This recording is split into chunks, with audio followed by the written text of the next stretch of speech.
अल्हम्दुलिल्लाह हम्दन कसीरा व सब्बिहुहु बुक्रतन व असीला व नशहदु अन ला इलाहा इल्लल्लाहु वहदहु ला शरीका लह व नशहदु अन्ना सय्यिदना मौलाना मुहम्मदन अब्दुहु व रसूलुहु व क़ाला अल्लाहु तआला फ़ी कलामिहिल मजीद अल फुरक़ानिल हमीद वल्लज़ीना जाहदू फ़ीना लनहदियन्नहुम सुबुलना व इन्नल्लाहा लमअल मुहसिनीन वक़ाल रसूलुल्लाह सल्लल्लाहु अलैहि वसल्लम बल्लिगू अन्नी वलौ आया औ कामा क़ाल अलैहिमुस्सलातु वस्सलाम। আল্লাহ পাকের অশেষ মেহেরবানি, দয়া এবং রহমত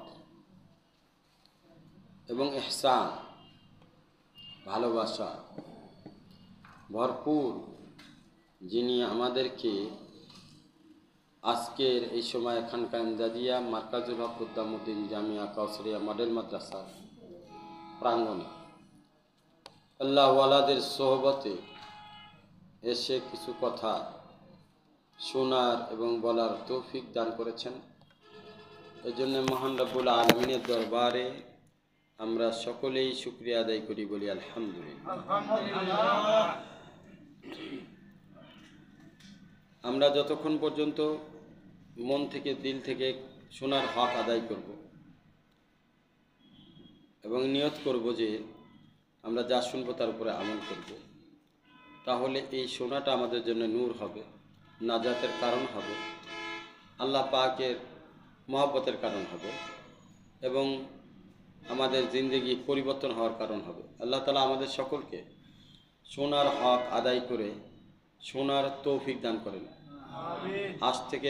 আশপাশ থেকে ছড়ায় ছিটায় আমার ছাটি ভাই বোন যারা আছেন তারা কে অনুরোধ করব সবাই যেন একসাথে বসি। আর আমি আল্লাহ তাআলার কাছে দোয়া করি আমাদের নয়নপুর জৈনা মাওনার সমস্ত সাথীদেরকে নিরাপদের সাথে খুব দ্রুত আল্লাহ পাক আসার তৌফিক দান করেন। বিভিন্ন জায়গায় থেকে দাওয়াতি মেহমান যারা আসছেন তাদেরকে আল্লাহ তাআলা সুন্দরভাবে আসার তৌফিক দান করেন এবং আমাদের কথাবার্তা শোনার তৌফিক দান করেন, বলেন আমিন। বন্ধুরা আমার, আমি এ পর্যায়ে ইমানি আলোচনা চলতেছিল আমার। আজকে আলোচনা বাকি অংশটুকু করাটা জরুরি মনে করতেছি। যে ইমান অর্জন করার বিভিন্ন মাধ্যম আমি আপনাদের সামনে পূর্বে আলোচনা করেছিলাম। একটা হচ্ছে নবী আম্বিয়া আলাইহিমুসসালাতু ওয়াসসালামের জীবনী, তাদের জীবনের ঘটনাবলী থেকে ইমান শিখতে হবে। আল্লাহ রসুল সাল্লাল্লাহু আলাইহি ওয়াসাল্লামের জিন্দেগি থেকে আমাদেরকে ইমান শিখতে হবে। সাহাবী রাদিয়াল্লাহু তাআলা আনহু আজমাইনদের জিন্দেগি থেকে আমাদেরকে ইমান শিখতে হবে।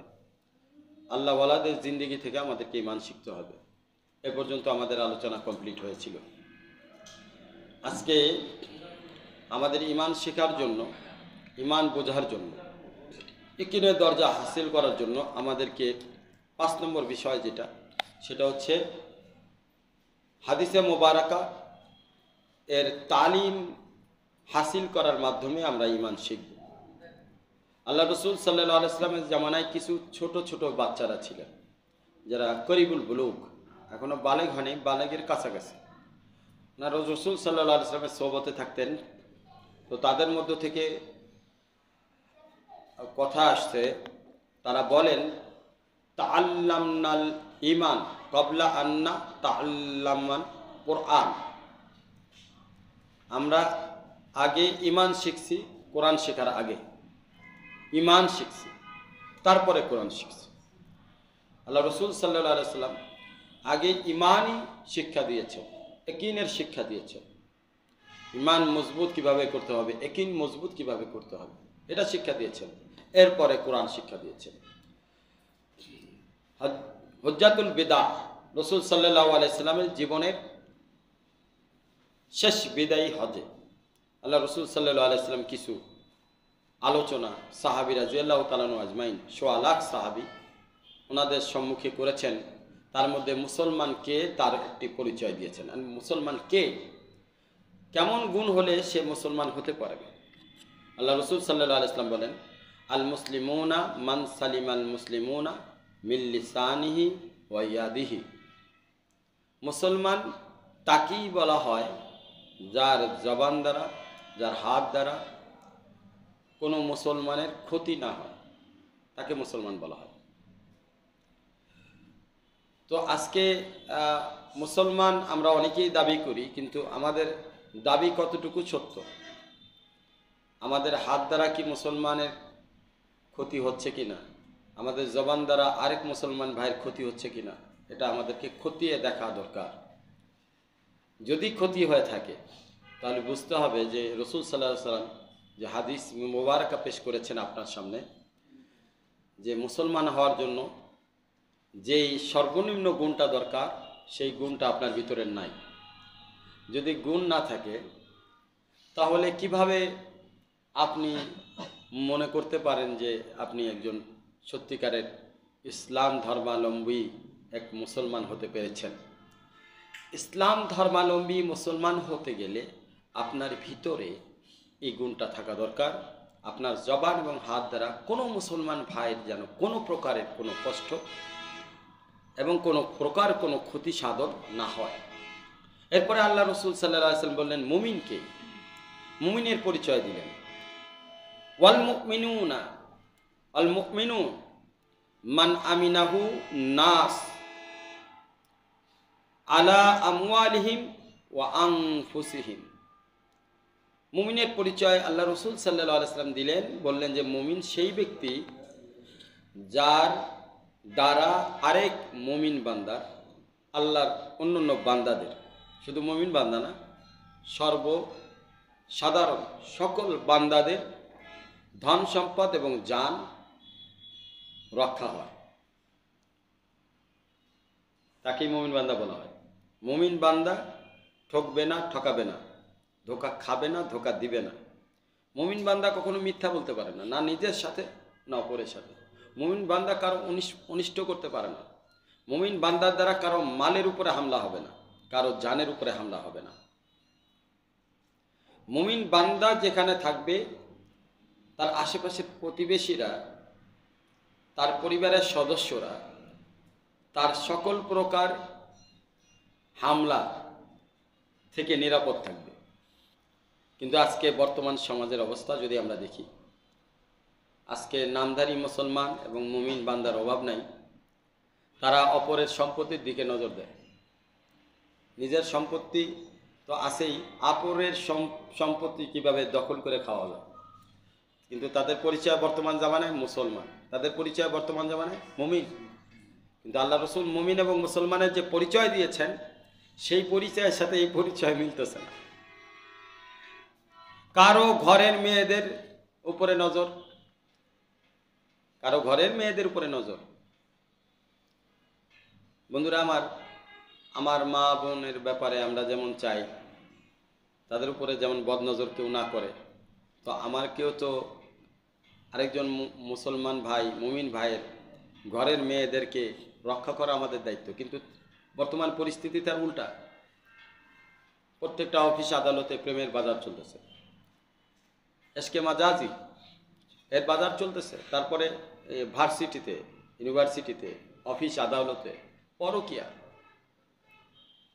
পতিতালয় বৃত্তি যেন মানে প্রত্যেকটা ঘরে ঘরে, প্রত্যেকটা ঘরে ঘরে টেলিভিশনে চ্যানেলের মধ্যে পতিতায় বৃত্তিকে শেখানো হচ্ছে।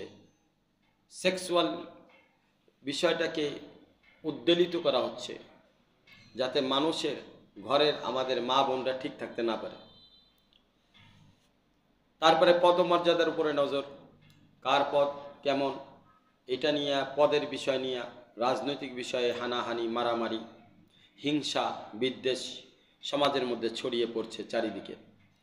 পরনিন্দা, গীবত, এটা তো বলাই বাহুল্য, এটা ভাত মাছের মতো হয়ে গেছে। এটা না বললে, কারো গীবত না বললে সকাল হয় না, কারো পরনিন্দা না করলে দুপুর হয় না, রাত হয় না, ভালোই লাগে না।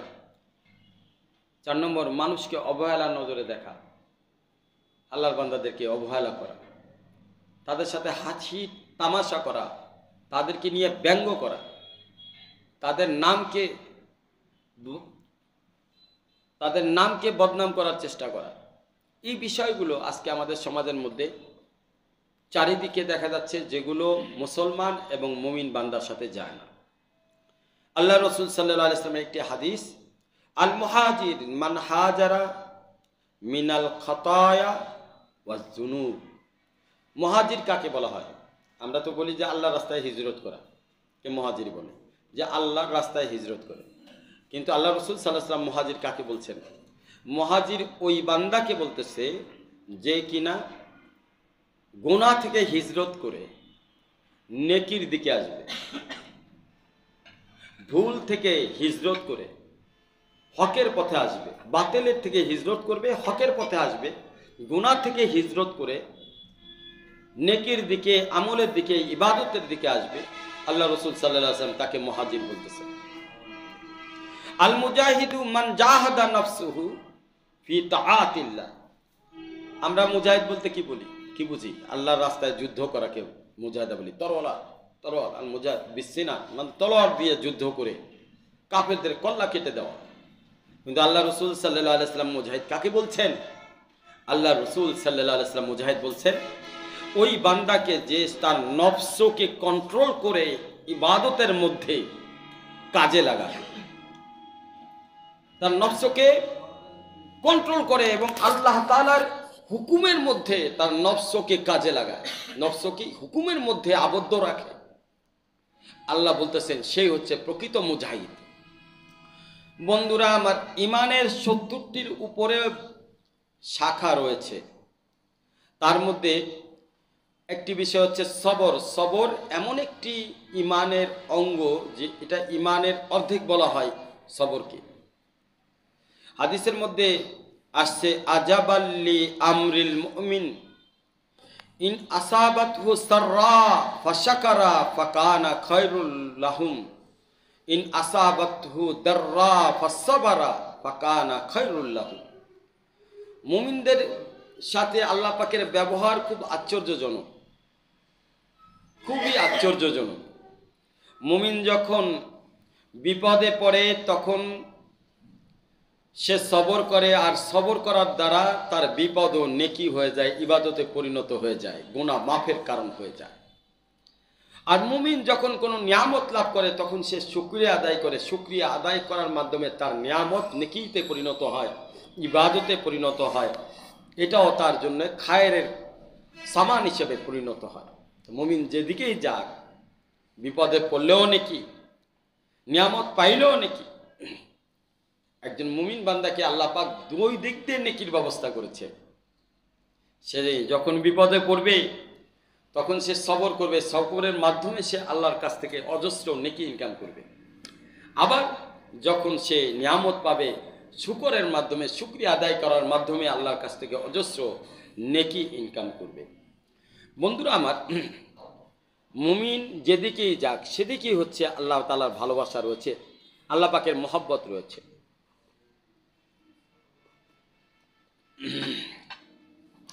আব্দুল্লাহ ইবনে ওমর রাদিয়াল্লাহু তাআলা বলেন, রাসূল করিম সাল্লাল্লাহু আলাইহি ওয়াসাল্লাম বলেন, আল ঈমান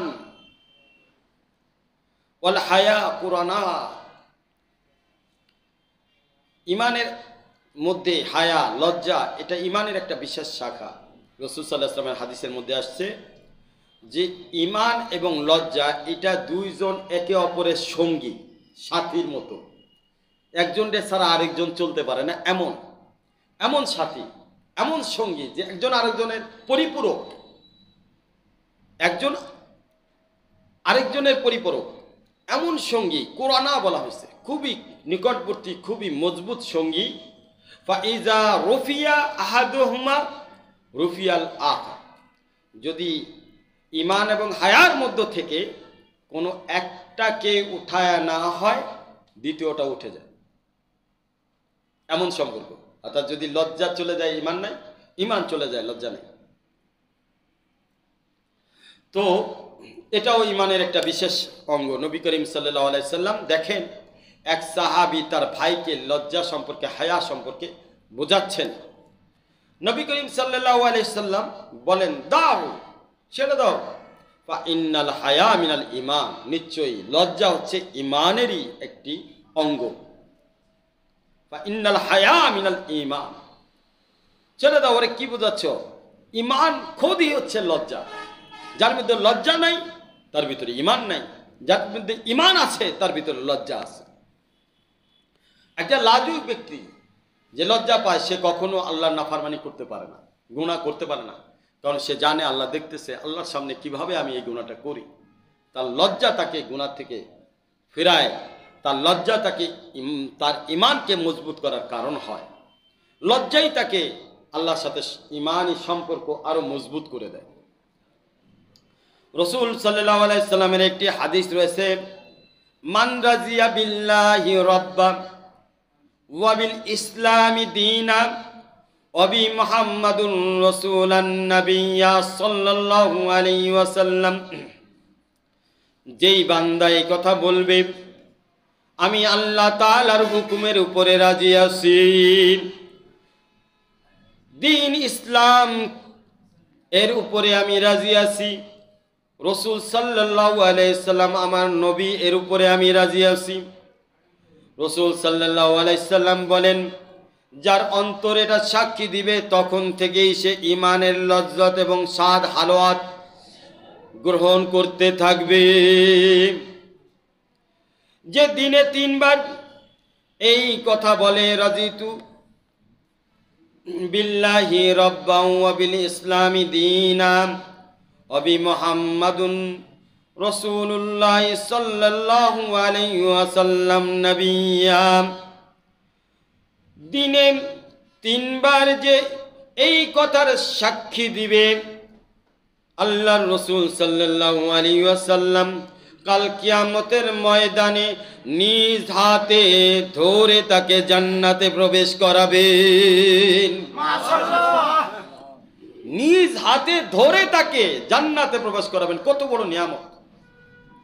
অথচ আমরা জানি না কত বড় নিয়ামত। শুধু 3 বার বলবেন, রাজিতু বিল্লাহি রাব্বা ওয়া বিল ইসলামি দীনা ওয়া বি মুহাম্মাদুর রাসূলুল্লাহ সাল্লাল্লাহু আলাইহি সাল্লাম নবিয়্যা। এই কথার সাক্ষী সকালে 3 বার অথবা বিকেলে 3 বার দিলেই তার জন্য নগদ পুরস্কার, যে আল্লাহ রাসূল সাল্লাল্লাহু আলাইহি ওয়াসাল্লাম স্বয়ং তাকে নিজ হাতে ধরে জান্নাতে প্রবেশ করবেন। আল্লাহ পাকের ইহসান শুকরিয়া আদায় করা দরকার, যে কত সহজ করে দিছে আল্লাহ তাআলা, কত সহজ করে দিছে আল্লাহ রাসূল সাল্লাল্লাহু আলাইহি সাল্লাম। আবু উমামা রাদিয়াল্লাহু তাআলা আনহু থেকে রওয়ায়াত, মান আহাব্বা লিল্লাহ ওয়া আবগাযা লিল্লাহ ওয়া আতা লিল্লাহ ওয়া মানা লিল্লাহ ফাকাদ ইসতাকমালাল ঈমান, যে আল্লাহর জন্য বন্ধুত্ব করবে এবং আল্লাহর জন্য ইসলামের শত্রুদের সাথে শত্রুতা রাখবে, আল্লাহর জন্য নেক কাজে দান সদকা হাদিয়া করতে থাকবে, আল্লাহর জন্য অসৎ কাজ হতে বাধা প্রদান করবে, এই 4টি গুণ যার ভিতরে আছে তার ঈমানের সাক্ষী দাও, সে ঈমানদার। তার ঈমানের সাক্ষী দাও, তার যে ঈমান আছে এতে কোনো সন্দেহ নাই, কারণ সে বন্ধুত্ব করে আল্লাহর জন্য, আর ইসলামের শত্রুদের সাথে সে শত্রুতা করে আল্লাহর জন্য। সে দ্বীনের পথে, কোরআনের পথে, রসুলের পথে দান সদকা হাদিয়া উপটোকন পাঠায় আল্লাহর জন্য, এবং অসৎ কাজ থেকে বাধা দেয় আল্লাহর জন্য। এই 4টা গুণ যার ভিতরে আছে তাকে ঈমানদার বলে সাক্ষী দাও, কারণ আল্লাহ রসুল বলতেছেন সে পরিপূর্ণ ঈমানদার। বন্ধুরা আমার, আখলাক চরিত্র এটাও ঈমানের অংশ। হযরত আবু হুরায়রা রাদিয়াল্লাহু তাআলা বলেন, আকমালুল মুমিনিনা ঈমানা আহসানুহুম খুলকা, সর্বোচ্চ ঈমানদার ব্যক্তি ওই ব্যক্তি যার চরিত্র সর্বোচ্চ, যার চরিত্র সুন্দর, তার ঈমান সুন্দর, তার ঈমান পরিপূর্ণ, ঈমান পরিপূর্ণতা রূপ লাভ করেছে, তার ঈমানের মধ্যে সৌন্দর্য রয়েছে, যার চরিত্র সুন্দর। আমাদের অবস্থা কি? জমিন জুমবাত, ফালাক জুমবাত, সামাওয়াত জুমবাত, মান নমি জুমবাত। আমাদের মধ্যে অনেকেই আছে, আমাদের যতই বোঝান আমি বুঝবো না, কারণ আসমান বুঝবে, জমিন হেলতে পারে, আসমান হেলতে পারে, পাহাড় হেলতে পারে, কিন্তু মান্নামি জুম্বাত আমি হেলবো না। আপনি যতই বুঝান আমি বুঝবো না। আমাদের অবস্থা, আমাদের চরিত্রের অবস্থা, আমাদের চরিত্রের অবস্থা এমন যে আমি বুঝবো না, আমি বুঝবো না, আমি বুঝাবো। আমি যেটা বুঝাবো আপনি সেটা বুঝতে হবে। আপনি কোরআন হাদিস দিয়ে ইমানের যতই আপনি উদাহরণ দেন না কেন, আমি বান্দা হেলার মতো না, আমি বান্দা জায়গার থেকে সরার মতো না, আমি সরবো না, আমি নড়বো না, আমি ইমানকে কবুল করব না, আমি আমার চরিত্রকে উন্নত বানাবো না। আমাদের অবস্থা এরকম, আমরা জেদের উপরে থাকি, আমাদের চরিত্র জেদি, আমাদের চরিত্র অহংকারী, আমাদের চরিত্র আমি অনেক বুঝি, আমি অনেক বুঝি আর কেউ বুঝে না। আমাদের চরিত্র হলো সব কিছু নড়বে, আসমান আল্লাহর ভয়ে ভীত হবে, জমিন আল্লাহর ভয়ে ভীত হবে, পাহাড় আল্লাহর ভয়ে ভীত হবে, কিন্তু আমি আল্লাহর ভয়ে ভীত হব না। আমাদের চরিত্র অবস্থা এটাই। আমার ভিতরে কোনো পরিবর্তন আসবে না, সবার পরিবর্তন হোক। যদি কবরের কথা বলা হয়, ওই কবরে কি হবে সেটা মরার পরে দেখা যাবে। কবরের ভয়ও তার ভিতরে নেই, মৃত্যুর ভয়ও তার ভিতরে নেই, দুনিয়ার ভয় তাকে দেখানো যায় না, আখিরাতের ভয় তাকে দেখানো যায় না। তার চরিত্রের অবস্থা এমন যে সব কিছু নড়াচড়া নিজের জায়গা থেকে করলে আমি নড়বো না, আমি ঈমান কবুল করব না। সেই ঈমান কবুল করতে রাজি না, সে মার খাইতে রাজি। তাকে যদি পিটায়া পিটায়া আল্লাহ পরীক্ষা কইরা কইরা তার সমস্ত কিছু কেড়ে নাই, তারপরেও সে ইমানদার হতে রাজি না। কথা ঠিক কিনা বলেন? আমাদের চরিত্রের মধ্যে হলো এই অবস্থা। আমরা নামাজ ছেড়ে দেই আরেকজন বান্দার উপরে রাগ কইরা, আমরা পর্দা ছেড়ে দেই, আমাদের মা বোনরা পর্দা ছেড়ে দেয়, খালার উপরে রাগ কইরা, নানির উপরে রাগ কইরা, সন্তানের উপরে রাগ কইরা পর্দা ছেড়ে দেয়। আমরা কেমন ইমানদার যে কারো সাথেই যদি আমার একটু ঝামেলা হয় তখন আমি আর দিনের কাজ করতে চাই না, তখন আর আমাকে দিনের কাজে খুঁজে পাওয়া যায় না। বন্ধুরা আমার, আখলাক যার যত সুন্দর, আল্লাহ রসুল সাল্লাল্লাহু আলাইহি সাল্লাম বলেন তার ঈমান তত সুন্দর। আরেকটি হাদিসের মধ্যে আসছে, লাইসাল মুমিনু বিত্তান ওয়ালা লান ওয়ালা ফাহাশ আলাল বাগি। একজন মুমিন বান্দা কখনো গালি গালাজ করতে পারে না, কারো বরে অভিশাপ করতে পারে না, কখনো তার খারাপ মুখ খারাপ করতে পারে না, কখনো ইসলামের বিরুদ্ধে দুশ্মনী করতে পারে না, দ্বীনের ব্যাপারে সে কখনোই শত্রুতা করতে পারে না। একজন ইমানদার ব্যক্তি, তার ভিতরে থাকবে মহব্বত, ভালোবাসা, আদব, ইখলাস, তার ভিতরে থাকবে তাকওয়া, তার ভিতরে থাকবে হিম্মত, শক্তি, আল্লাহর জন্য কোরবানি করার জজবা। কিন্তু আজকে কোথায় সেই জজবা? আজকে দেখা যায় সমাজের মধ্যে কোথাও চায়ের দোকানে বসলে একজন আরেকজনের সাথে গীবত করতেছে, একজন আরেকজনের সম্মানহানি করছে, খারাপ ভাষায় কথা বলতেছে, অফিস আদালতে একজন আরেকজনের সাথে খারাপ ভাষায় মানুষের অন্তরকে ব্যথা দিয়ে কথা বলে। রিজিকের মালিক আল্লাহ, কিন্তু মানুষের ব্যবহার এমন মনে হয় যে রিজিকের মালিক সে নিজেই। এমন ব্যবহার দেখায়, এমন কথা বলে যে কথায় কথায় চাকরি চলে যাওয়ার হুমকি দেখায়, কথায় কথায় এলাকা থেকে বিতাড়িত করার হুমকি দেখায়, কথায় কথায় তাকে তালাক দেওয়ার হুমকি দেখায়, কথায় কথায় মামলা মোকদ্দমার হুমকি দেখায়। এরা কখনো মুমিনের কাতারে হতে পারে না, এদের আখলাক কখনো উন্নত হতে পারে না।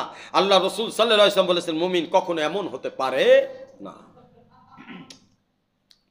রাসূলুল্লাহ সাল্লাল্লাহু আলাইহি ওয়াসাল্লাম একদিন এক মজলিসের মধ্যে গেলেন, যাওয়ার পরে আল্লাহ রাসূল সাল্লাল্লাহু আলাইহি ওয়াসাল্লাম বলেন তোমাদের মধ্যে কোনো ইমানি হালাওয়াত আমি খুঁজে পাচ্ছি না, ইমানের লজ্জত খুঁজে পাচ্ছি না, ইমানের স্বাদ খুঁজে পাওয়া যাচ্ছে না। সাহাবী রাদিয়াল্লাহু তাআলা আনহু আজমাইন উপস্থিত যারা ছিলেন তারা শোনার সাথে সাথে অবাক হলেন, ইয়া রাসূলুল্লাহ, আমাদের মধ্যে ইমানি হালাওয়াত, ইমানি লজ্জত কেমনে পয়দা হবে? রাসূলুল্লাহ সাল্লাল্লাহু আলাইহি সাল্লাম বললেন, তোমাদের আখলাকের মধ্যে, চরিত্রের মধ্যে নম্রতা খুঁজে পাওয়া যায় না। তোমাদের আখলাকের মধ্যে, চরিত্রের মধ্যে আমি তোমাদের দিলকে শক্ত দেখতে পাইতেছি। মুমিনের দিল হবে নরম, মুমিনের দিল হবে নরম, মুমিনের দিল হবে কাদার মতো নরম, তুলার মতো নরম। মুমিনের দিল কখনো পাথরের মতো শক্ত হতে পারে না, মুমিনের দিল কখনো লোহার মতো শক্ত হতে পারে না। মুমিনের সামনে যখন ইমানের কথা বলা হবে, ইয়াকিনের কথা বলা হবে, আমলের কথা বলা হবে, মুমিন সাথে সাথে সেই কথাকে গ্রহণ করবে এবং ইবাদতের ময়দানে ঝাঁপ দিয়ে পড়বে, আমলের ময়দানে ঝাঁপ দিবে, ইখলাসের ময়দানে ঝাঁপ দিবে, মেহনতের ময়দানে ঝাঁপ দিবে, কোরবানির ময়দানে ঝাঁপ দিবে, মুজাহিদার ময়দানে ঝাঁপ দিবে। মুমিন কখনো পিছনে তাকাবে না। মুমিনকে যখন দিনের খেদমত করার কথা বলা হবে, মুমিন খাদেম হয়ে যাবে। মুমিনকে যখন কোনো দিন ইসলামের তাকাজা তার সামনে পেশ করা হবে, মুমিন তার জন্যে তার জানমাল সময়কে কোরবান করে আল্লাহকে রাজি করনেওয়ালা হয়ে যাবে। আজকে মুমিনের আখলাকের নমুনা কেমন? বর্তমান সময় যদি দেখা হয়, আমাদের আখলাকের নমুনা খুব খারাপ। কিন্তু মুমিনের আখলাকের আসল আখলাকটা, ভিতরের আখলাকটা কেমন হওয়া উচিত? তার ভিতরের চরিত্রটা হবে, সে নেক আমলের মাধ্যমে তার হৃদয় সবসময় পুলকিত এবং শিহরিত থাকবে, তার মুখে থাকবে হাসি, খুশিময় এক অনুভূতি সদা জাগ্রত থাকবে দিনের জন্য। 2 নম্বর, সবাইকে দিনের পথে মানিয়ে নিয়ে একসাথে চলার এক অদম্য আগ্রহ তার অন্তরের মধ্যে বিদ্যমান থাকবে। 3 নম্বর, সকলের উপরে সহানুভূতিশীল এবং বন্ধুত্বময় আচরণ প্রদর্শন করবে একজন মুমিন বান্দা ইনশাআল্লাহ। কিন্তু আমাদের মধ্যে এগুলো খুঁজে পাওয়া যায় না। হযরতে আবু দারদা রাদিয়াল্লাহু তাআলা আনহু বলেন, রাসূলুল্লাহ সাল্লাল্লাহু আলাইহি সাল্লাম বলেছেন, মা মিন শাইইন আসকালু ফিল মিজানি মুমিনি ইয়াউমাল কিয়ামাতি মিন খুলকিল হাসান। কোনো এমন জিনিস নাই যেই জিনিস দ্বারা মিজানের পাল্লা ভারী হবে। মিজানের পাল্লা ভারী হওয়ার জন্য 2টি জিনিস। 1 নম্বর হচ্ছে সবর, ধৈর্য, ইবাদতে ধৈর্য সহকারে ইবাদতের উপরে মজবুত থাকা, ইস্তেকামাত থাকা। 2 নম্বর, গুনাহ থেকে বাঁচার জন্য সবর ধরা, সবর করে গুনাহ থেকে দাঁতে দাঁত কামড়ায়া গুনাহ থেকে বাঁচতে থাকা, অন্যায় থেকে বাঁচতে থাকা, নিজেকে হেফাজত করা, এগুলো সবর। আরেকটা রাসূল সাল্লাল্লাহু আলাইহি ওয়াসাল্লাম, এইমাত্র যে হাদিস আপনাদের সামনে পেশ করলাম, এই হাদিসে আল্লাহ রাসূল সাল্লাল্লাহু আলাইহি ওয়াসাল্লাম একটি সুসংবাদ দিচ্ছেন যে আরেকটা সহজ রাস্তা রয়েছে। তুমি যদি মিজানের পাল্লায় তোমার আমলকে সর্বোচ্চ ওজনদার, আমলদার, শানদার বানাইতে চাও, তাহলে হাদিসটা হচ্ছে তোমার আখলাক, তোমার চরিত্রকে সুন্দর বানাও। কারণ আল্লাহর রাসূল সাল্লাল্লাহু আলাইহি ওয়াসাল্লাম বলেন, মিজানের পাল্লায় যেই জিনিসটা সর্বোচ্চ ওজনদার হবে, মিজানের পাল্লায় যেই আমলটা সর্বোচ্চ ওজন বাড়ায়া দিবে, সেই আমলটা আর কিছু নয়, তোমার নেক চরিত্র, উত্তম চরিত্র, উত্তম আখলাক। তোমার উত্তম আখলাক তোমার মিজানের পাল্লাকে ওজনদার বানাইবে। এই জন্য তুমি তোমার আখলাককে উন্নত করো। এটা শিখবা কোথা থেকে? এটা শিখার জন্য ইমানি পরিবেশ দরকার। আল্লাহ ওয়ালাদের পরিবেশে এসে আখলাককে বানাও, আখলাককে সুন্দর করো। বন্ধুরা আমার, আরেকটা হাদিসের মধ্যে আল্লাহ রাসূল সাল্লাল্লাহু আলাইহি ওয়াসাল্লাম বলেন, আল মুমিন বিল মুমিন কাল বুনিয়ান ইয়াসুদ্দু বাদুহু বাদা। একজন মুমিন বান্দা আরেকজন মুমিন বান্দার জন্য কেমন? আল্লাহ রাসূল সাল্লাল্লাহু আলাইহি ওয়াসাল্লাম বলেন, একজন মুমিন বান্দা আরেকজন মুমিন বান্দার জন্য এমন, যেমন দেওয়ালের মতো, ইটের মতো, রড আর সিমেন্টের মতো সব একসাথে লেগে থাকে। একটি দেওয়ালের মধ্যে রডও আছে, সিমেন্টও আছে, ইট আছে, কিন্তু শুধুমাত্র রড দ্বারা দেওয়াল হয় নাই, শুধুমাত্র সিমেন্ট দ্বারা কিন্তু দেওয়াল হয় নাই, শুধুমাত্র ইট দ্বারা দেওয়াল হয় নাই, তিনোটা জিনিসের মিক্সচার একসাথে আবদ্ধ হওয়া লাগছে। এই সব কয়টা যখন মিলে দেওয়াল হয়েছে, তখন এটার নাম দেওয়াল হয়েছে মুমিন, এক মুমিনের জন্য দেওয়াল স্বরূপ। আল্লাহ রসুল সাল্লাল্লাহু আলাইহি ওয়াসাল্লাম কি বুঝাইতে চান, কি মেসেজ দিতে চান? একজন মুমিন আরেকজনের মুমিনের ইজ্জত বাঁচানোর জন্য দেওয়াল হবে। একজন মুমিন আরেকজন মুমিনকে গুনাহ থেকে বাঁচানোর জন্য দেওয়াল হবে। একজন মুমিন আরেকজন মুমিনের সম্মান বাঁচানোর জন্য দেওয়াল হবে। একজন মুমিন আরেকজন মুমিনের উন্নতির জন্য দেওয়াল হবে। একজন মুমিন আরেকজন মুমিনের উপকার জন্য দেওয়াল হবে। একজন মুমিন আরেকজন মুমিনের তাকওয়ার জন্য দেওয়াল হবে। একজন মুমিন আরেকজন মুমিনের ইবাদতের সহযোগী হওয়ার জন্য দেওয়াল হবে। কেমন দেওয়াল হবে? যেমন রড, সিমেন্ট, ইট একসাথে লেগে থাকে। রড, সিমেন্ট, ইট যেমন একসাথে লেগে থাকে, মুমিন বান্দা একজন আরেকজনের সাথে একসাথে লেগে থাকবে, একজন আরেকজনের উপকারের ক্ষেত্রে একসাথে লেগে থাকবে, একজন আরেকজনের ইবাদতের ক্ষেত্রে একসাথে লেগে থাকবে, এক জামাতবদ্ধ হয়ে মুমিন একসাথে চলবে। আমার হযরত আলা করাচি শাহ হাকিম মোহাম্মদ আখতার সাহেব নাব্বারাল্লাহু মারকাদহু বলেন, একিলা নেহি চল সकोगे तुम, अकेला नहीं चल सकोगे तुम, मोहब्बत की राह में मैं चल रहा हूँ, आप मेरे साथ आइए। আমার হযরত আলা বলতেন, তুমি আল্লাহ এবং রসুলের পথে, মহব্বতের পথে, ইবাদতের পথে একলা পার হতে পারবা না, একলা চলতে পারবা না। এই মহব্বতের রাস্তায় চলতে হলে, ইবাদতের রাস্তায় চলতে হলে তোমরা একসাথে এক জামাতবদ্ধ হয়ে চলো। একজন আরেকজনের উপকার, একজন আরেকজনের খেয়াল রাখো, যাতে কোনো বান্দা যেন আমার আল্লাহর থেকে দূরে সরে না যায়।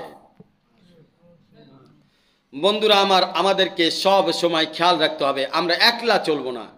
যে একলা চলে তার সঙ্গী হয় শয়তান, যে জামাতবদ্ধ হয়ে চলে তার সঙ্গী হয় আল্লাহ পাক। কারণ বলা হয়েছে ইয়াদুল্লাহ ফাওকা আইদিহিম, আল্লাহ পাকের হাত জামাতের উপরে থাকে, আল্লাহ পাকের হাত আল্লাহর বন্ধুদের সাথে থাকে। জামাতের উপরে আল্লাহ পাকের রহমত থাকে, আল্লাহ পাকের পক্ষ থেকে মেহেরবানি থাকে। আমার শায়েখ বলেন, জিসকা জিতনা কোরবানি উসকা ইতনা হি মেহেরবানি। ভাই, যত বেশি আপনি আল্লাহর জন্য নিজের নফসের কোরবানি দিয়ে এক জামাতবদ্ধ হয়ে আপনি চলতে থাকবেন, তত বেশি আল্লাহ পাক আপনার উপরে রহমত বর্ষণ করবেন। নওসান ইবনে সমআন এক সাহাবী ছিলেন আল্লাহ রসুল সাল্লাল্লাহু আলাইহি সাল্লামের। তিনি আল্লাহ রসুল সাল্লাল্লাহু আলাইহি সাল্লামের সাথে সাক্ষাৎ করলেন এবং আল্লাহ রসুল সাল্লাল্লাহু আলাইহি সাল্লামকে বললেন, ইয়া রাসূলুল্লাহ, আপনি আমার জন্য কিছু নসিহত করুন। আমাদের 17টি আমলের মধ্যে একটি আমল রয়েছে নসিহত। মনে রাখবেন, আল্লাহ রসুল সাল্লাল্লাহু আলাইহি সাল্লাম সাহাবীদেরকে বিভিন্ন সময় বিভিন্ন নসিহত করেছেন। তো যখন কোনো সাহাবী আল্লাহ রসুল সাল্লাল্লাহু আলাইহি সাল্লামের কাছে নসিহত চাইতেন, আল্লাহ রসুল সাল্লাল্লাহু আলাইহি সাল্লাম তাকে নসিহত করতেন। আল্লাহ রসুল সাল্লাল্লাহু আলাইহি সাল্লাম নসিহত করতেন। তো এই আশ ইবনে সমআন রাদিয়াল্লাহু তাআলা আনহু, উনি কি বিষয়ে আল্লাহ রসুলের কাছে নসিহত চাইলেন? উনি আল্লাহ রসুল সাল্লাল্লাহু আলাইহি সাল্লামের কাছে জানতে চাইলেন, আমি কিভাবে বুঝবো এটা গুনাহ আর এটা নেকি, এটার হাকিকত কি আমি জানতে চাই, যে আমি গুনাহ করতেছি না নেকি করতেছি। দেখেন, অনেক সময় আমাদের মুফতি সাহেবদের কাছে যাওয়ার তৌফিক হয় না। অনেক সময় আমরা কাজের ব্যস্ততায় অনেক মাসালা আমরা জিজ্ঞেস করার সুযোগ পাই না। কিন্তু সবচেয়ে বড় মাসালা হলো, অনেক সময় আমরা অন্যায়কে নেকি মনে করি, আবার নেকিকে অন্যায় মনে করি। আমাদের এটা বুঝে আসে না আসলে কোনটা নেকি, কোনটা অন্যায়, কোনটা গুনাহ। সুন্দর একটা প্রশ্ন করেছে এই সাহাবী আল্লাহ রসুল সাল্লাল্লাহু আলাইহি ওয়াসাল্লামের কাছে। আল্লাহ রসুল সাল্লাল্লাহু আলাইহি ওয়াসাল্লাম উত্তর দিয়েছেন, আল বিররু হুসনুল খুলুক আল মাসিয়া মাহাকা ফিস সুদুর লাম ইয়াত্তালি আলান নাস আলাইহা লাম ইয়াত্তালি আলান নাস আলাইহি। আল্লাহ রসুল সাল্লাল্লাহু আলাইহি ওয়াসাল্লাম বললেন, নেকি হচ্ছে তোমার সুন্দর আখলাক। তোমার আখলাক যত সুন্দর হবে এটা খোদ বা খোদ নেকি হতে থাকবে। আখলাক উন্নত হওয়াই হচ্ছে নেক আমল। আর গুনাহ হচ্ছে তোমার অন্তরকে যে বিষয়ে বাধাগ্রস্ত করে, যেই কাজ করতে গেলে তোমার অন্তর বাধা দেয়, অন্তরের মধ্যে খটকা তৈরি হয়, অন্তরের মধ্যে এক ধরনের অবস্থা তৈরি হয়, এটা করব কি করব না, করব কি করব না, এমন একটা ভাব তৈরি হয়, উদয় হয়। আল্লাহ রসুল সাল্লাল্লাহু আলাইহি ওয়াসাল্লাম বললেন, যখন তোমার এরকম অবস্থা হবে তখন মনে করতে হবে এই কাজটা গুনার কাজ, এই কাজটা গুনার কাজ, এটা করা যাবে না। আরেকটা পরিষ্কারভাবে আল্লাহ রসুল আরো সুন্দর ভাবে বলে দিলেন, লাম ইয়াত্তালি আলান নাস আলাইহি। তুমি চাও না যে তুমি যে কাজটা করতেছো এটা মানুষে জানুক, তুমি গোপনে করতে চাও, মানুষে জানুক এটা তুমি চাও না। জানলে তুমি লজ্জা পাবে, জানলে তোমার সম্মান হানি হতে পারে, জানলে তোমার ভয় লাগতেছে কিছু একটা হতে পারে। এমন অবস্থা যদি তোমার কোনো বিষয়ের মধ্যে পড়ে তাহলে বুঝতে হবে এটা গুনার কাজ, এটা সাথে সাথে ত্যাগ করতে হবে, এই গুনার কাজের মধ্যে যাওয়া যাবে না। আর নেকি হলো হুসনে আখলাক, সুন্দর চরিত্র। যার ভিতরে যার চরিত্র যত উত্তম তার নেক আমলও তত উত্তম। তার নেকি সুন্দর চরিত্র হওয়া খোদ বা খোদ একটা নেকির বৃক্ষ, এটা ফল দিতেই থাকবে, এটা ফল নেকির ফল দিতেই থাকবে। বন্ধুরা আমার, শুকরিয়া আদায় করো ইমানের অংশ। আল্লাহ পাক যখন নূরে মুহাম্মাদি তৈরি করলেন, প্রথমে আল্লাহ পাক যেই জিনিস তৈরি করেছেন ওই জিনিস হচ্ছে আল্লাহ পাকে নূর থেকে নূর বানাইলেন, নূরে মুহাম্মাদির আকার দিলেন। নূরে মুহাম্মাদি প্রথম নূর যখন আল্লাহ পাক নূরে মুহাম্মাদির নূর বানাইলেন, সাথে সাথে নূরে মুহাম্মাদির নূর সেজদায় অবনত হইয়া আল্লাহ তাআলার তসবিহ পাঠ করেছিল। যেই তসবিহ পাঠ করেছিল ওই তসবির নাম আলহামদুলিল্লাহি রাব্বিল আলামিন। ওই তসবির নাম হলো আল্লাহর প্রশংসা। এই জন্যে রূহের তসবিহ হচ্ছে আলহামদুলিল্লাহ, আর নফসের তসবিহ হলো আস্তাগফিরুল্লাহ, দেহের তসবিহ হলো আস-সবর, আমলের তসবিহ হলো দেহের তসবিহ হলো আস-সবর। দেহ আল্লাহ তাআলা দেহকে তৈরি করে দুনিয়াতে পাঠাইছে কয়দিন সবর করে আল্লাহর কাছে চলে যাওয়ার জন্য, আর আমাদের সবর নাই। দেহের তসবিহ হচ্ছে সবর, কয়দিন সবর করে কোন রকম খালি আল্লাহর ইবাদত করে কাটায় কোটায় ডাইনে বামে কোন রকম মানুষরে বুঝ টুস দিয়া আপনি আল্লাহ পর্যন্ত সবর করে পৌঁছায় যান। আল্লাহ এই জন্য দুনিয়াতে পাঠাইছে, এটা দেহের জন্য। কারণ সবর না করলে আপনি আপনার দেহকে পরিচালনা সঠিকভাবে করতে পারবেন না। আর যদি নফসের মধ্যে ইস্তেগফার না থাকে, অনুতপ্ত না থাকে, অনুশোচনা না থাকে, নফস আপনাকে গুনাহ করাইতেই থাকবে। তাহলে নফসের তসবিহ হচ্ছে তওবা, রূহের তসবিহ শুকরিয়া আলহামদুলিল্লাহ, শরীরের তসবিহ কি কয় সবর, ইবাদতের তসবিহ কি কয় তাহারাত। ইবাদতের তসবিহ হচ্ছে তাহারাত, পবিত্রতা, কারণ পবিত্রতা ছাড়া আপনার ইবাদত সুন্দর হবে না। তাহলে ইবাদতের তসবিহ হচ্ছে তাহারাত। আর গুনাহ থেকে যদি বাঁচতে চান, আল্লাহর সাথে বন্ধুত্ব করতে চান, সেটা তসবিহ হচ্ছে তাকওয়া। সেটা তসবিহ কি? তাকওয়া। আমাদের 17 আমলের 5টি আমল, তাকওয়া, তওবা, তাহারাত, সবর, শুকর। দেখেন শরীরের মধ্যে আল্লাহ পাক কিভাবে ভাগ বন্টন করে দিয়েছেন। বন্ধুরা আমার, নূরে মুহাম্মাদি যখন আল্লাহর প্রশংসায় সূরা ফাতিহার প্রথম আয়াত পড়লেন, এই জন্য সূরা ফাতিহার এই প্রথম আয়াত অন্য কোন নবীদের জামানায় নাজিল করে নাই, আল্লাহ রাসূলের জন্য বিশেষভাবে নাজিল হয়েছে। আল্লাহর রাসূল সাল্লাল্লাহু আলাইহি ওয়াসাল্লামের জামানায় সূরা ফাতিহা যখন নাজিল হয়, শয়তান তার মাথার উপরে মাটি ঢালা শুরু করছে। শয়তানকে বলা হলো, তুমি কান্দো কেন, মাটি কেন মাথায় ডালো? কয় সূরা ফাতিহা নাজিল হয়ে গেছে, আমার শক্তি দুর্বল হয়ে গেছে। বান্দা যখন সূরা ফাতিহা বলে আল্লাহর কাছে চাইতে থাকবে, আমি শয়তান যতই শয়তানি করে তাকে গুনাহ করাই না কেন, সূরা ফাতিহার বরকতে আল্লাহ তাআলা ওই বান্দার সমস্ত গুনাহ খাতাকে মাফ করে দিবে। এই জন্যে সূরা ফাতিহা মানে কি? সূরা ফাতিহা, ফাতিহা মানে হলো উদ্বোধন। অনুষ্ঠান উদ্বোধন করে, অনুষ্ঠান সূচনা করে, অনুষ্ঠানের ভূমিকা হচ্ছে সূরা ফাতিহা। ফাতিহা মানেই হচ্ছে উদ্বোধন। এর আরেকটা অর্থ ভূমিকা, এর আরও একটা অর্থ হচ্ছে সূচনা। সূচনায় আল্লাহ কি দিয়ে সূচনা করলেন? নূরে মুহাম্মাদের নূর যখন সেজদা দিয়েছিলেন, তিনি প্রশংসা করেছিলেন আল্লাহ আলহামদুলিল্লাহি রাব্বিল আলামিন দিয়ে। তো আল্লাহ পাক সূচনাও করলেন আলহামদুলিল্লাহি রাব্বিল আলামিন দিয়ে। মাশাআল্লাহ। আল্লাহ পাক আল্লাহর প্রশংসা কত ভালোবাসেন, এটা ঈমানের কেমন অঙ্গ আপনি যদি চিন্তা করেন। পুরা 30 পারা কোরআন আল্লাহ পাক নাজিল করলেন, এর মধ্যে আল্লাহ পাক সবার আগেই তার প্রশংসাকে নিয়ে আসলেন। সবার আগেই আল্লাহ পাক বান্দারে জানায়া দিলেন আলহামদুলিল্লাহি রাব্বিল আলামিন। এর মানে হলো, ও আমার বান্দা, তোমার প্রতি কদমে কদমে তুমি আমার প্রশংসা করতে থাকো। আমি প্রশংসাকে এত ভালোবাসি, এত মহব্বত করি, আমি সমস্ত 30 পারার শুরুতেই সূরা ফাতিহা দিয়ে উদ্বোধন করার প্রথম আয়াতেই আমি তোমার জন্য প্রশংসার সবক দিয়ে দিলাম। আমি তোমার জন্য প্রশংসার সবক দিয়ে দিলাম। বন্ধুরা আমার, তাহলে মনে রাখতে হবে, শুকরিয়া আদায় করা এটা ঈমানের একটি বিশেষ অঙ্গ। এই সূরাটা আর কাউকে দেওয়া হয় নাই, এটা রসুলের শান ছিল। আমরা এই উম্মত মুহাম্মাদীকে আল্লাহ পাক দান করবেন, তাই রসুলের শানের কারণে আমরা সূরা ফাতিহা আল্লাহর পক্ষ থেকে দান হিসেবে, হাদিয়া হিসেবে পেয়েছি। আমরা এটাকে গ্রহণ করব মন থেকে, এই শুকরিয়ার উপরে আমল করব মন থেকে।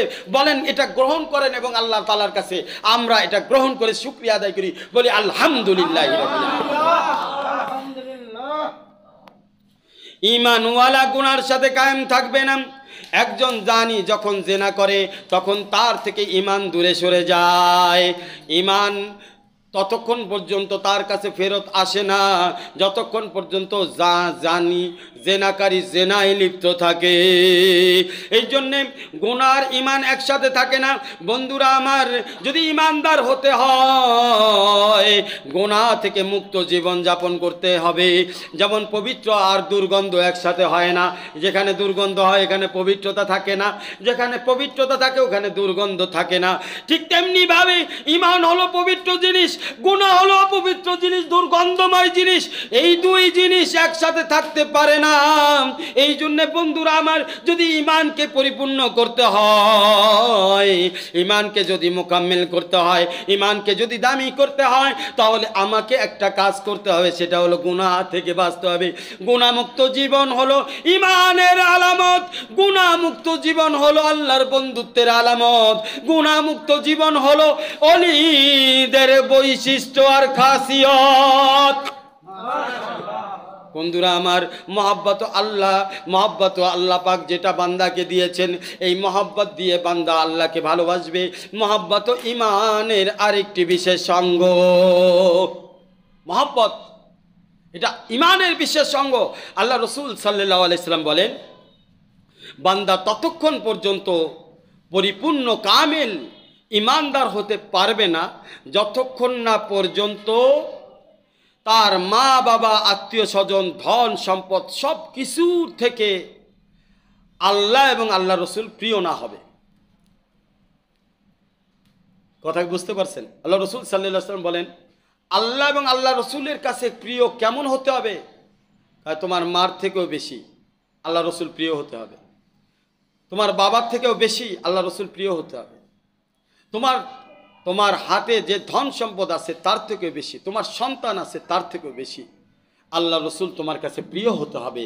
যদি প্রিয় হয় তবেই এই ঈমান আল্লাহ তাআলা গ্রহণ করবেন, তবেই এই ঈমান আল্লাহ পর্যন্ত পৌঁছাবে, তবেই তুমি পরিপূর্ণ মুসলমান মুমিন বান্দা হিসেবে আল্লাহ তাআলার লিস্টে গ্রহণযোগ্যতা লাভ করবে। বন্ধুরা আমার, একজন মুসলমান ভাই আরেকজন মুসলমান ভাইয়ের হক আদায় করবে।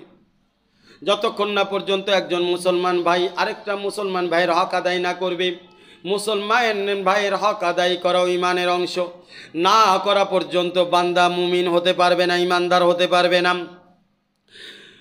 আল্লাহ রাসূল সাল্লাল্লাহু আলাইহি ওয়াসাল্লাম বলেন, লা ইউমিনু আহাদুকুম হাত্তা ইউহিব্বু লি আখি মা ইউহিব্বু লি নাফসিহি। ততক্ষণ পর্যন্ত একটা বান্দা পরিপূর্ণ ঈমানদার হতে পারবে না যতক্ষণ না পর্যন্ত সে নিজের জন্য যা পছন্দ করে আরেকজন মুসলমান ভাইয়ের জন্য তা পছন্দ না করবে। এই জন্য হলো দাওয়াতি মেহনত। আমি যেমন চাই আল্লাহওয়ালা হওয়ার জন্য, আমি চাইবো আল্লাহর বান্দাদেরকে আল্লাহওয়ালা বানানোর জন্য দাওয়াত এবং দোয়ার মাধ্যমে। কেন চাইব? কারণ আমি আল্লাহকে চাই, আমি চাইবো আমার মুসলমান ভাইও যেন আল্লাহওয়ালা হয়ে যায়। এই জন্য দাওয়াতি মেহনত করতে হবে। দাওয়াতি মেহনত ফরজে আইন প্রত্যেকটা মুসলমানের উপরে। কেননা প্রত্যেকটা মুমিন বান্দা চায় জান্নাতে যাওয়ার জন্য, জাহান্নাম থেকে বাঁচার জন্য। প্রত্যেকটা মুমিন বান্দা চায় আল্লাহকে রাজি করার জন্য, আল্লাহর নারাজি থেকে বাঁচার জন্য। আপনি যেমন আপনার জন্য চান, আপনার ফ্যাক্টরিতে, আপনার অফিসে, আপনার সমাজে, আপনার বাড়িতে, আপনার পরিবারে, আপনার রাষ্ট্রে হাজারো আল্লাহর বান্দা আছে যারা আপনার রাস্তা জানে না, আপনার রাস্তা দেখে নাই। আপনি যেই রাস্তার মাধ্যমে আল্লাহর সাথে সম্পর্ক করতে চান, সেটা যদি খানকার রাস্তা হয়, সেটা যদি মারকাজি রাস্তা হয়, সেটা যদি সতর আমলের রাস্তা হয়, এই রাস্তার মাধ্যমে যদি আপনি আল্লাহকে পেয়ে থাকেন, আপনার জন্য ফরজে আইন এই রাস্তা আরেকটা বান্দাকে না দেখানো পর্যন্ত আপনি আল্লাহর কাছ থেকে দায়মুক্ত হতে পারবেন না। দায়মুক্ত হওয়ার জন্য আপনাকে দাওয়াত দিতে হবে। কে আসুক, কেউ না আসুক, কে আপনার কথা শুনুক চাই না শুনুক, আপনার দায়মুক্ত হতে হবে। আপনার ফ্যাক্টরিতে, আপনার অফিসে, আপনার সমাজে, আপনার গোত্রে, আপনার পরিবারে হাজারো মানুষ আছে যারা এই দাওয়াত সম্পর্কে, এই মার্কাজ সম্পর্কে, এই দিনী পরিবেশ সম্পর্কে জানে না। এই প্রত্যেকটা বান্দাকে আপনার এই পরিবেশ সম্পর্কে জানাতে হবে। কাল কিয়ামতের ময়দানে জিজ্ঞেস করবে, কিরে তুমি যেখানে চাকরি করছিলা, তোমার সাথে হাজারো বান্দা চাকরি করছে, একবারও কি তুমি তোমার ওই রাস্তা বলছিলা যে রাস্তার মাধ্যমে তুমি আমার আপন হইলা? প্রশ্ন করা হবে।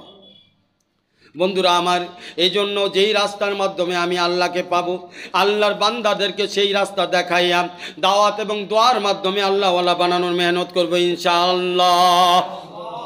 বন্ধুরা আমার, আমি যেমন পছন্দ করি আমার মা, আমার বাবা, আমার বোন, আমার স্ত্রীর উপরে কেউ খারাপ নজর না করুক, তাহলে আমি কেন পরের মা, পরের বাবা, পরের স্ত্রী, পরের নারীর দিকে খারাপ নজর করব? আমি যেমন চাই আমার ভুল হলে মানুষ মাফ করে দিবে, তাহলে আমি কেন করি না? মানুষ যখন ভুল করবে তখন আমিও মাফ করার অভ্যাস তৈরি করব, কেননা আমিও চাই আমার ভুল হলে মানুষ যেন মাফ করে দেয়। আমি যেমন চাই আমার দোষ ত্রুটি যেন গোপন থাকে, আরেকজন যেন আমার দোষ ত্রুটি নিয়ে অপচর্যা না করে, আরেকজন যেন আমার দোষ ত্রুটি নিয়ে গীবত শিকায়েত না করে, তাহলে আমিও তো সেরকম বান্দা হব। আমি কেন আরেকজনের দোষ ত্রুটি এবং গীবত নিয়ে চর্চা করতে থাকি? একজন মুমিন বান্দা এমন হবে না। আমি যেমন চাই আমি রাগ হলে মানুষ যেন কষ্ট না পায়, মানুষ যেন আমার উপরে নারাজ না হয়, আমাকে এমনটা হতে হবে। আমাকে কেমন হতে হবে? আমিও মানুষ যদি আমার উপরে রাগ করে আমিও তার উপরে নারাজ হব না। কথা ঠিক কিনা বলেন? আল্লাহর রাসূল সাল্লাল্লাহু আলাইহি ওয়াসাল্লাম নিজের জাতি ক্ষেত্রে কখনো নারাজ হইতেন না, তবে দিনী ক্ষেত্রে যদি কোনো উল্টাপাল্টা দেখতেন ইসলাহি খাতিরে তাকে রাগ ধমক করতেন। তার ইসলাহ করে দিতেন। বন্ধুরা আমার, আল্লাহ পাক কোরআনের মধ্যে বলেন ওয়াতাসিমু বিহাবলিল্লাহি জামিয়া, তোমরা কোরআন হাদিসের রশিকে মজবুতভাবে ধরো। কোরআনের রশি আসমান থেকে জমিন পর্যন্ত আমাদের সাথে কালেমা বন্ধনে বন্ধুত্ব করার জন্য আল্লাহ তাআলা পাঠাইছেন। হাদিসের রশি আল্লাহ রাসূল তার জিন্দেগির আমলের মাধ্যমে সুন্নাতের তরিকা দেখাইয়া কোরআনের জিন্দেগির মাধ্যমে বান্দারকে আল্লাহর সাথে সম্পর্ক করাইছেন। ওয়াতাসিমু বিহাবলিল্লাহি জামিয়ার অর্থ হলো আল্লাহ পাক যেভাবে কোরআন নাজিল করছে, আল্লাহ রাসূল যেভাবে দেখাইছে, আল্লাহ ওয়ালারা যেই রাস্তায় চলে আমিও সেই রাস্তা দিয়ে রাসূলের সুন্নতের পাগড়ি ধরে কোরআনের রশিকে মজবুতভাবে একইভাবে আমি আল্লাহর সাথে মজবুত সম্পর্ক তৈরি করে যাব। এটাকেই বলে ওয়াতাসিমু বিহাবলিল্লাহি জামিয়া, তুমি আল্লাহর রশিকে মজবুতভাবে ধরো। এটাকেই বলা হয় সিলসিলা। এটাকেই সিলসিলা, ওই রাস্তা যে দেখাচ্ছে, যেই রাস্তায় আমরা একসাথে যাচ্ছি। মনে করেন দুনিয়াতে এমন কোনো বাস তৈরি হয় নাই পৃথিবীর সমস্ত মানুষকে একসাথে নিয়ে যাবে। দুনিয়াতে এমন কোনো প্লেন তৈরি হয় নাই যেই প্লেন দুনিয়ার সমস্ত মানুষকে একসাথে নিয়ে যাবে। দুনিয়ার এমন কোনো রকেট তৈরি হয় নাই যে রকেট দুনিয়ার সমস্ত মানুষকে একসাথে নিয়ে যাবে।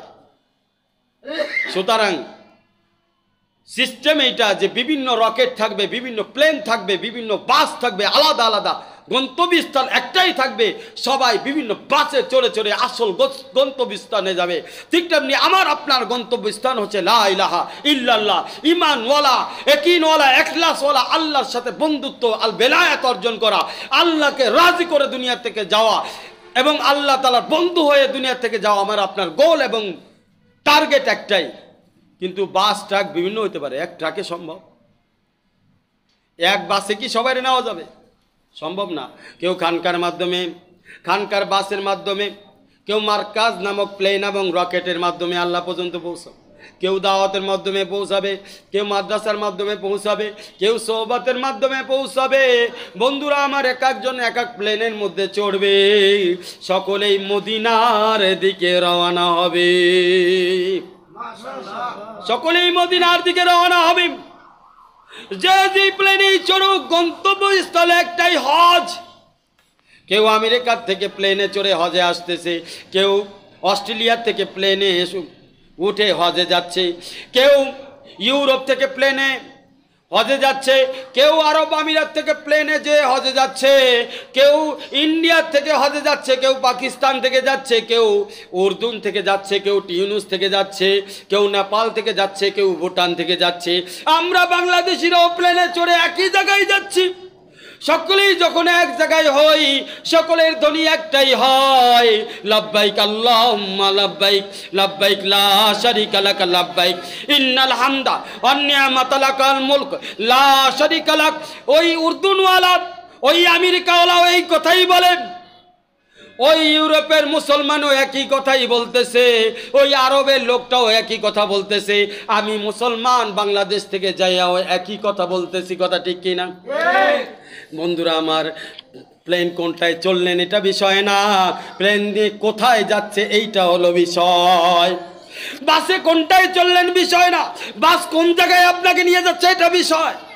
ট্রেন কোনটায় চললেন বিষয় না, ট্রেন কোথায় নিয়ে যাচ্ছে এটা বিষয়।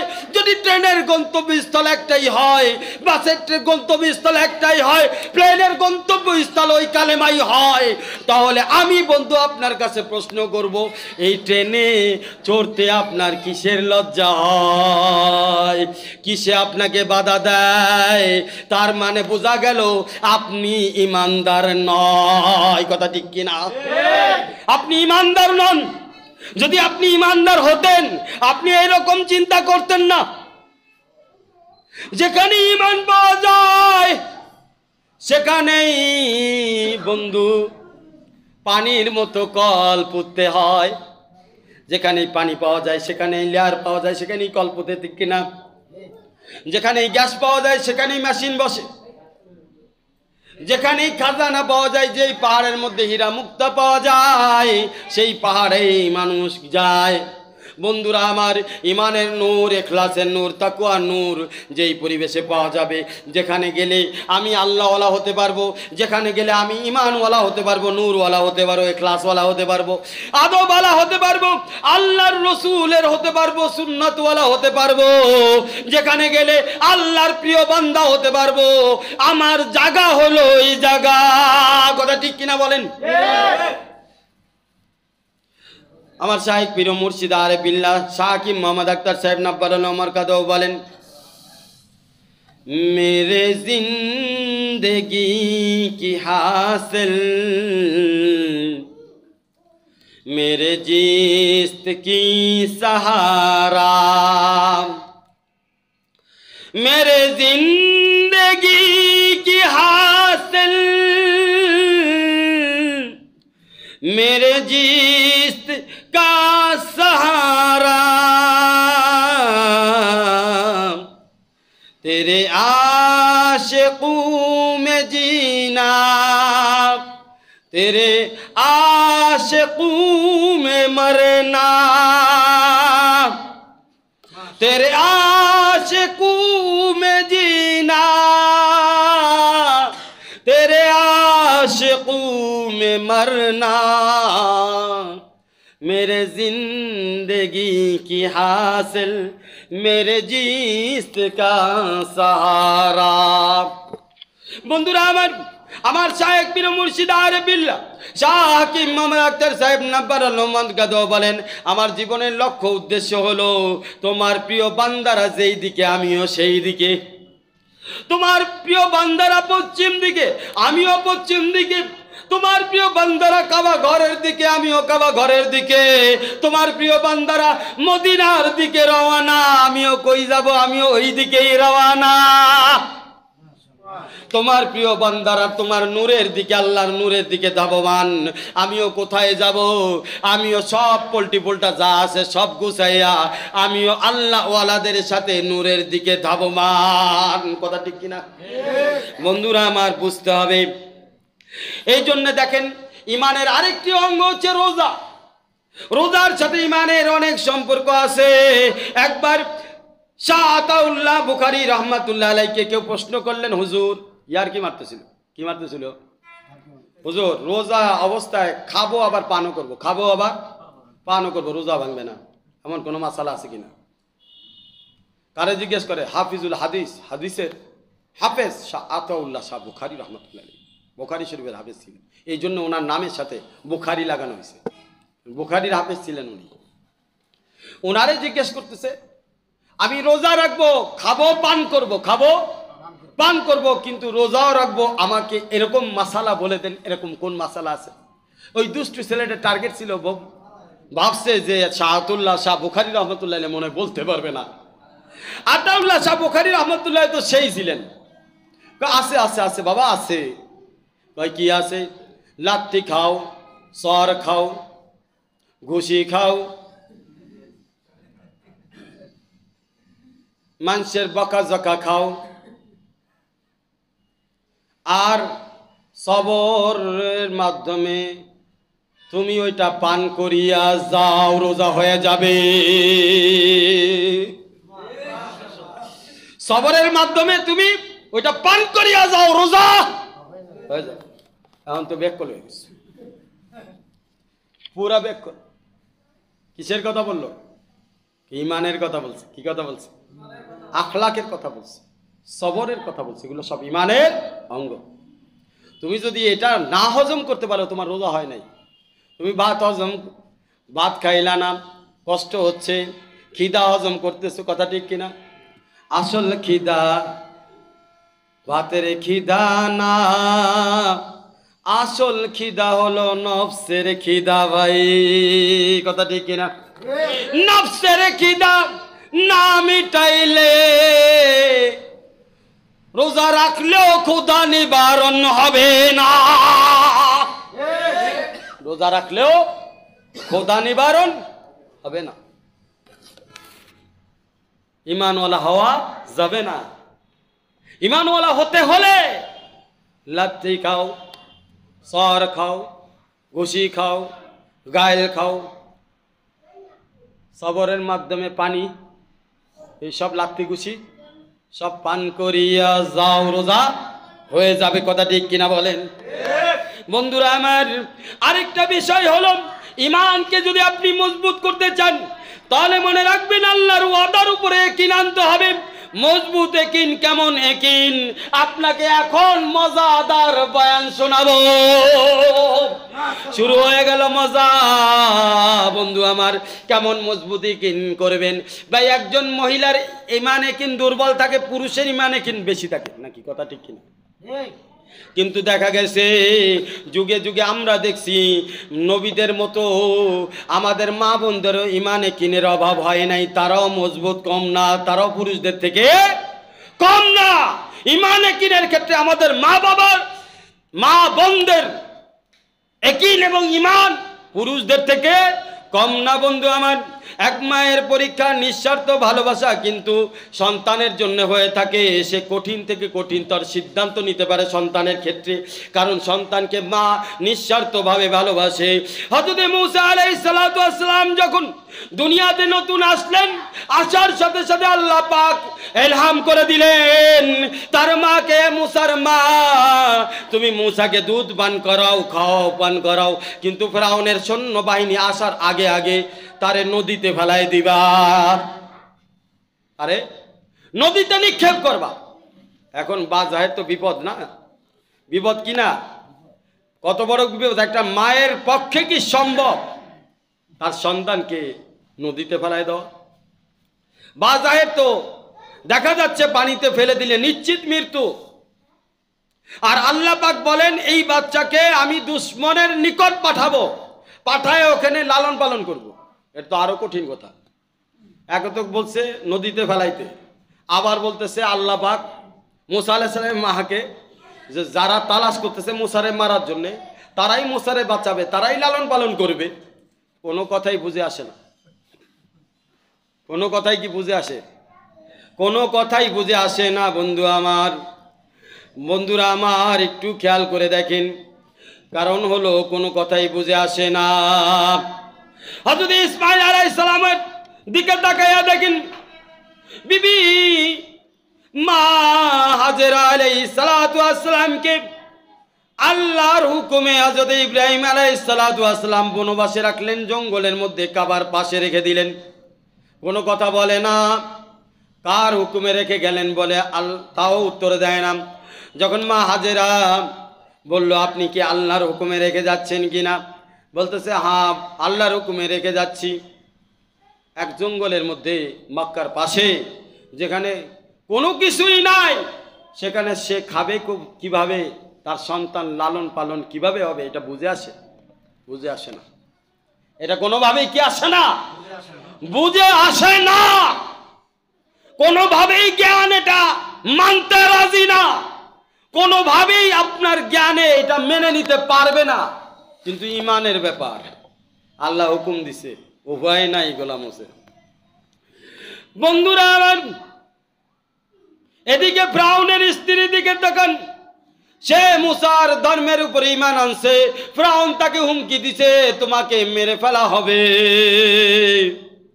তোমার হাত পাও কেটে ফেলা হবে। তাও ফিরআউনের স্ত্রী ঈমান থেকে সরে আসে না। ফিরআউন তার স্ত্রীকে ভয় দেখানোর জন্য তার এক দাসী ছিল, দাসীকে আগুনের মধ্যে নিক্ষেপ করলো।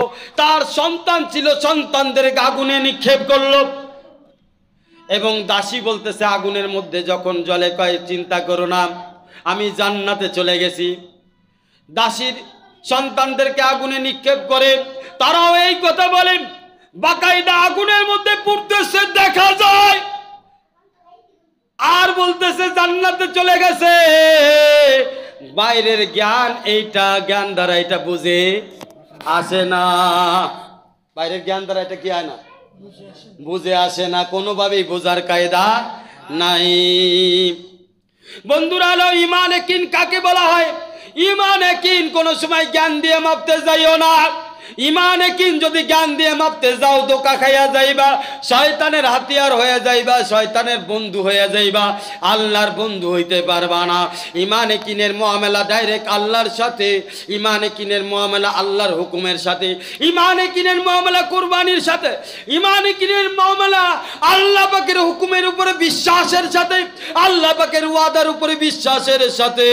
বন্ধুরা আমার একটু খেয়াল করে দেখেন, মুসা আলাইহিস সালামকে যেই বক্সের মাধ্যমে নদীতে ফেলে দেওয়া হলো, খেয়াল করেন, নদীটা তো সাধারণ নদী না, ঢেউ খেলে, বড় বড় নৌকা ডুবে যায়, সেখানে বক্সের হালাত কি হইতে পারে?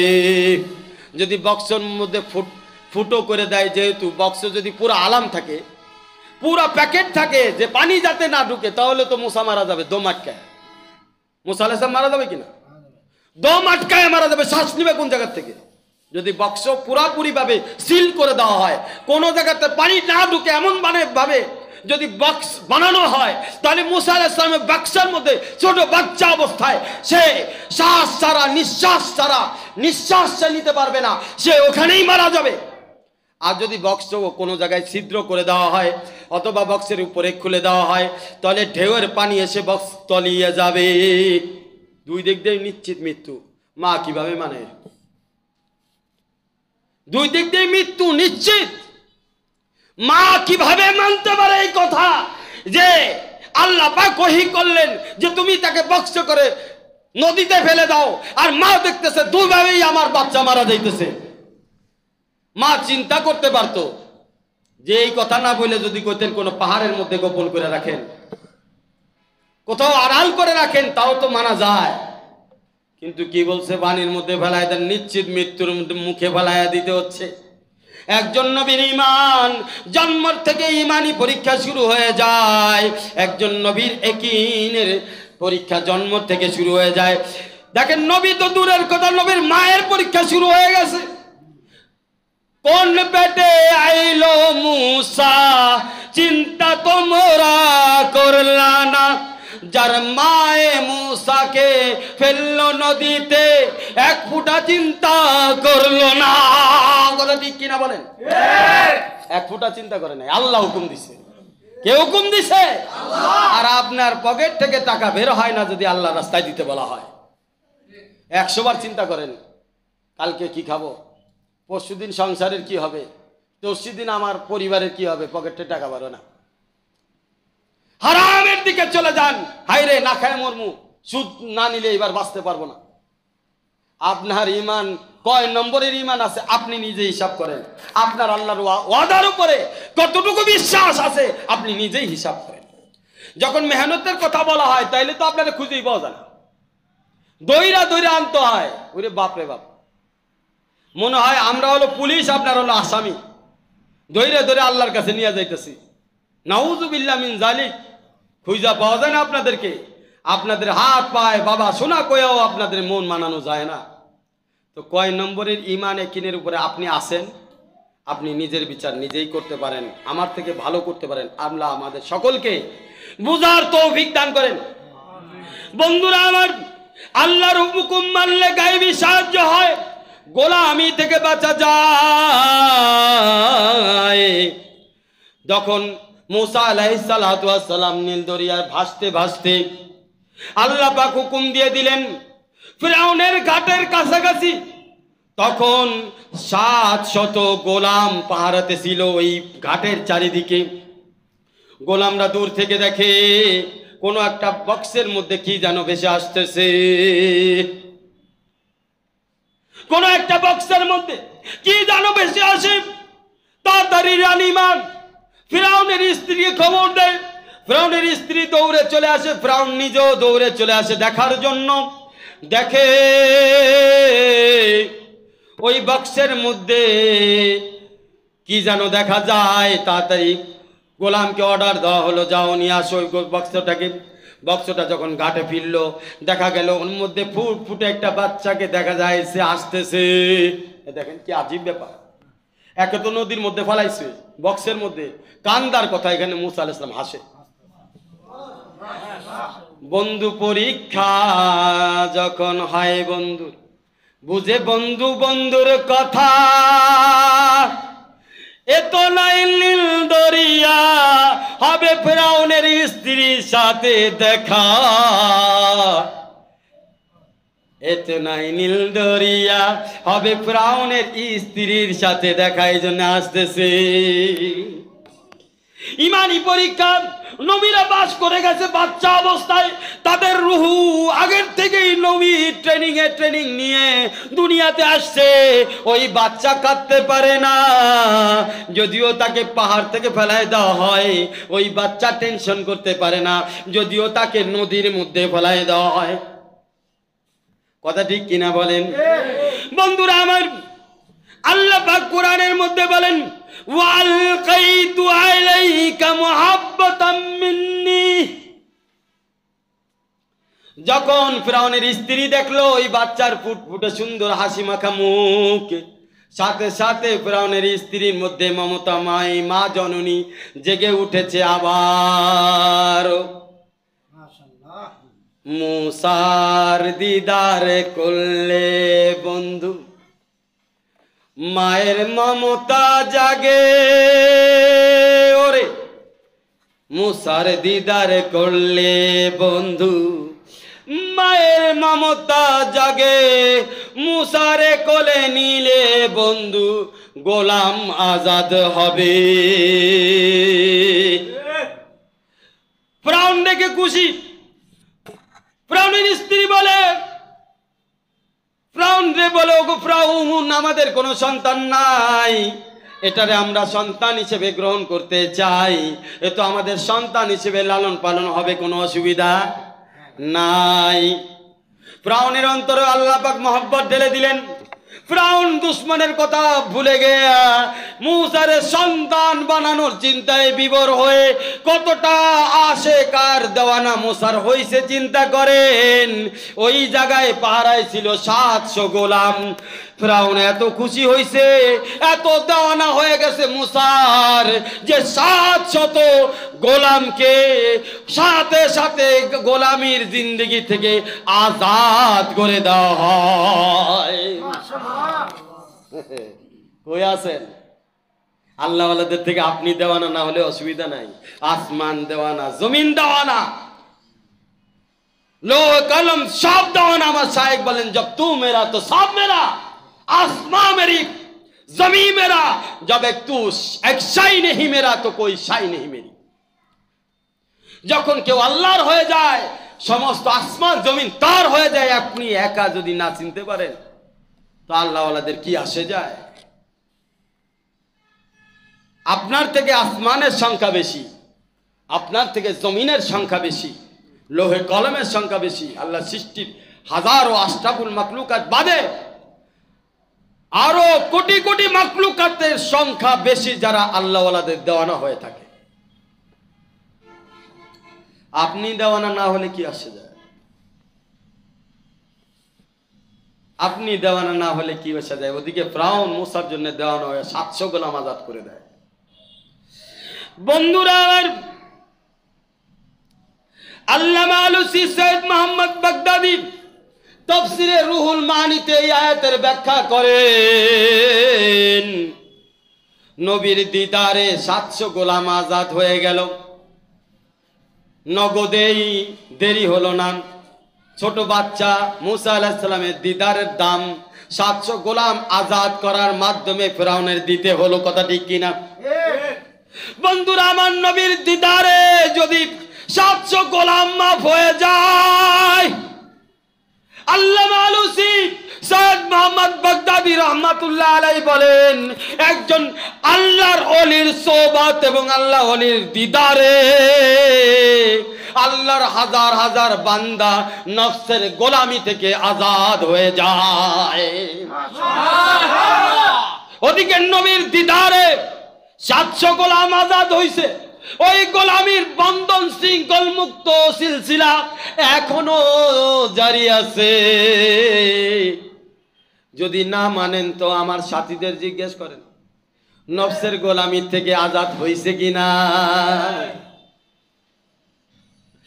কয় বলতে দেরি করি না, যদি দেখা যায়, কেন বলবো প্রিয়, তুমি নিজের চোখে দেখছো না কিভাবে নফসের গোলামি থেকে বান্দা আজাদ হয়ে যায়।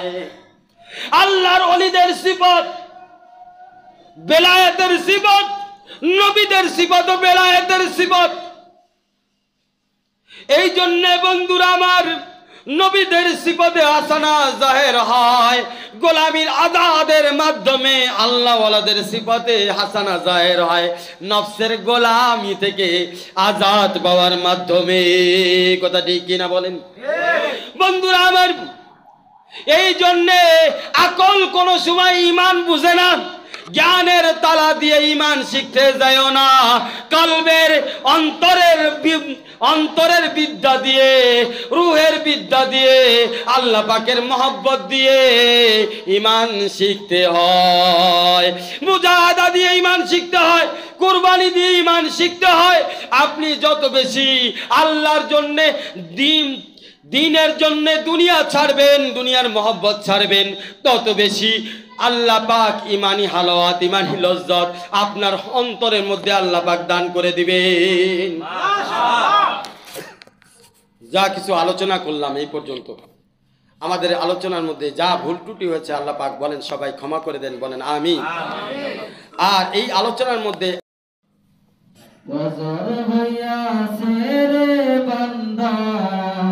আর ঘুমাইও না, ফজরেরই আযান শুনে সারো বিছানা।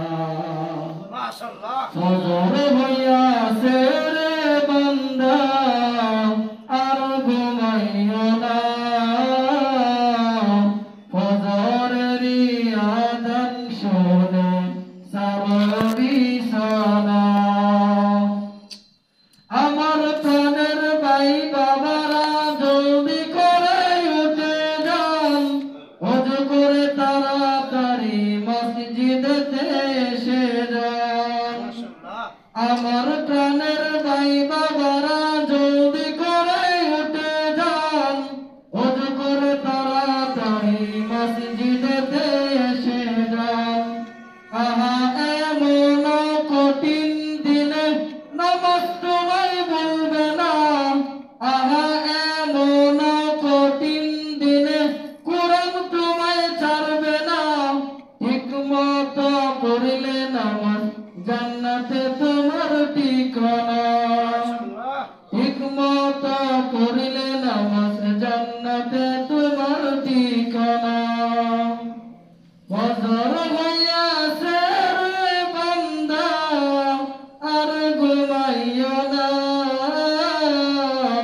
ফজরেরই আযান শুনে সারো বিছানা। আমার প্রাণের ভাই বাবারা জলদি করে উঠে যান, ওযু করে তাড়াতাড়ি মসজিদেতে এসে যান। আমার প্রাণের মা বোনেরা জলদি করে উঠে যান, ওযু করে তাড়াতাড়ি নামাজ পড়তে বসে যান। আহা এমন কঠিন দিনে নামাজ তোমায় ভুলবে না, আহা এমন কঠিন দিনে কুরআন তোমায় ছাড়বে না। ঠিকমতো পড়লে নামাজ জান্নাতে তোমার ঠিকানা, ঠিকমতো পড়লে নামাজ জান্নাতে তোমার ঠিকানা। আলহামদুলিল্লাহ আমাদের রকিব উদ্ধার হয়েছে। রকিবরে কালকে কিছু দুশ্মনে নিয়ে গেছিল হাইজ্যাক করে, আমাকে বলছিল, আমি কালকে আসার পথে বাসের মধ্যে আমি বলে দিছিলাম না ইনশাআল্লাহ উদ্ধার করে হবে, ইনশাআল্লাহ উদ্ধার হয়ে গেছে আলহামদুলিল্লাহ। তো সবাই শুকরিয়া আদায় করো। তো আগে মাশাআল্লাহ আমাদের পরে আলোচনা আমাদের দাওয়াতি মেহমান আছে রোহান সাহেব, উনি কিছু কথা আপনাদের সামনে রাখবেন মাশাআল্লাহ।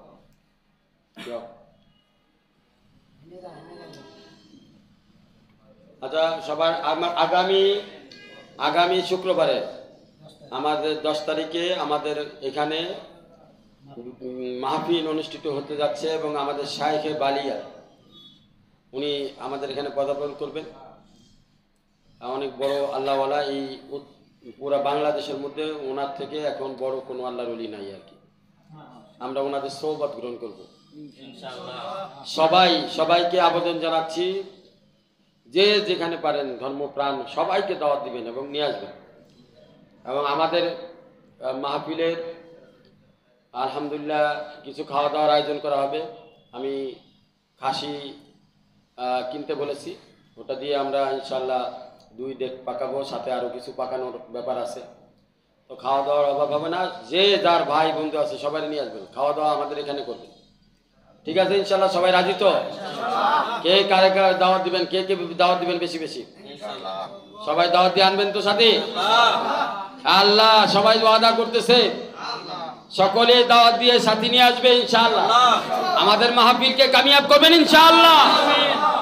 আগামী 10 তারিখের মাহফিল, আগামী 10 তারিখের আমাদের মাহফিল ইনশাআল্লাহ, ইনশাআল্লাহ সফল। এবং এরপরে আমাদের একটু কথা আছে, এবং 10 তারিখে মাহফিলের পরে আমাদের জামাত বের হবে ইনশাআল্লাহ। এই জামাতে আমাদের যে আমাদের শরীফ, তুমি যোগাযোগ রাখো, সবকিছু ওকে করো যাতে ঝামেলা না হয়, বলে দিছো। হ্যাঁ, তাহলে তুমি এটা প্রোগ্রাম করো, কারা কারা জামাতে যাবেন ইনশাআল্লাহ। 24 ঘন্টার জামাতে কোন জায়গায় এটা? ঈশ্বরগঞ্জ। কারা কারা জামাতে যাবেন ইনশাআল্লাহ? হাত তুলেন ভাই, কে কে যাবেন? একদিনের জন্য ইনশাআল্লাহ।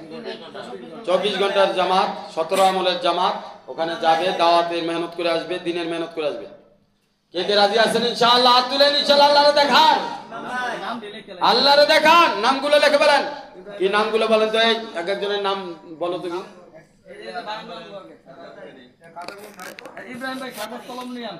কাগজ কলমগুলো নামগুলো লেখেন মাশাআল্লাহ।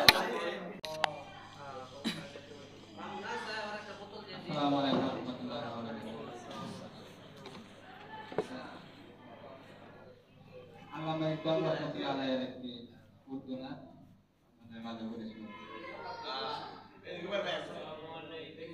अब याद न आओ रहने दो, तुम रूठ चुके दिल टूट चुका, अब याद न आओ रहने दो, इस महफिल गम में आने की जहमत न उठाओ रहने दो।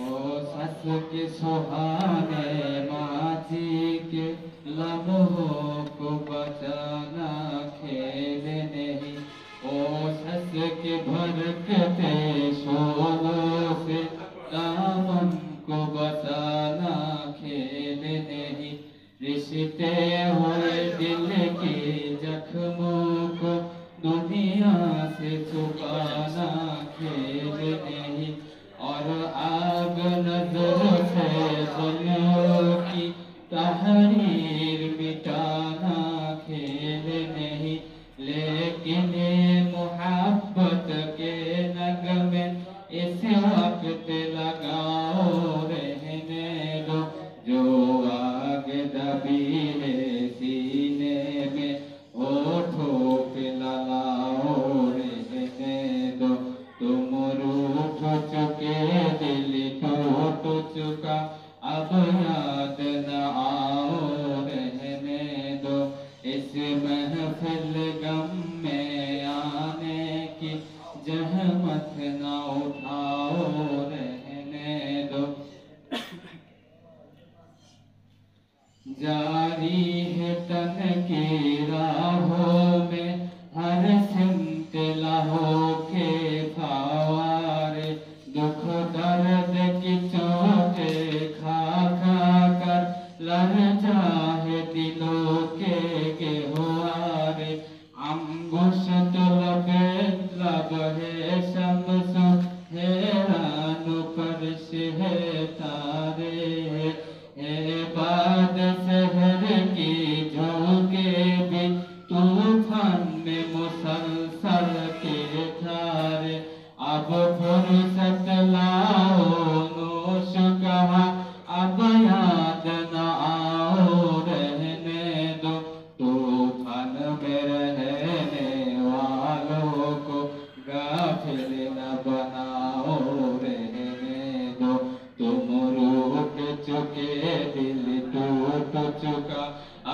याद न आओ रहने दो इस महफिल गम में आने की जहमत न उठाओ रहने दो माना कि मुहब्बत के खातिर हम तुमने कसम भी खाई थी यो अमकुनो सुकू से दूर भजा सीगा मुसुकू भी लाई थी और दौर बिठा जब दुनिया की अर्शे पे जवानी छाई थी ख्वाबों की नशीली बोद मुस्ती मासूम दिलों पर छाई थी लेकिन वो जमाना दूर गया अब याद न आओ रहने दो जिस राह पे जाना लज में है उससे न हटाओ रहने दो तुम रूठ चुके दिल टूट चुका अब याद न आओ रहने दो इस महफिल गम में आने की जहमत न उठाओ रहने दो तुम रूठ चुके दिल टूट चुका अब याद न आओ रहने दो इस महफिल गम में आने की जहमत न उठाओ रहने दो মাশাআল্লাহ মাশাআল্লাহ, খুব সুন্দর একটা নাচ পড়ছে, আল্লাহ পাক কবুল করেন। এরপরে এই যে এই কি নাম জানি আসো নাই, তুমি একটা নাচ পড়ো।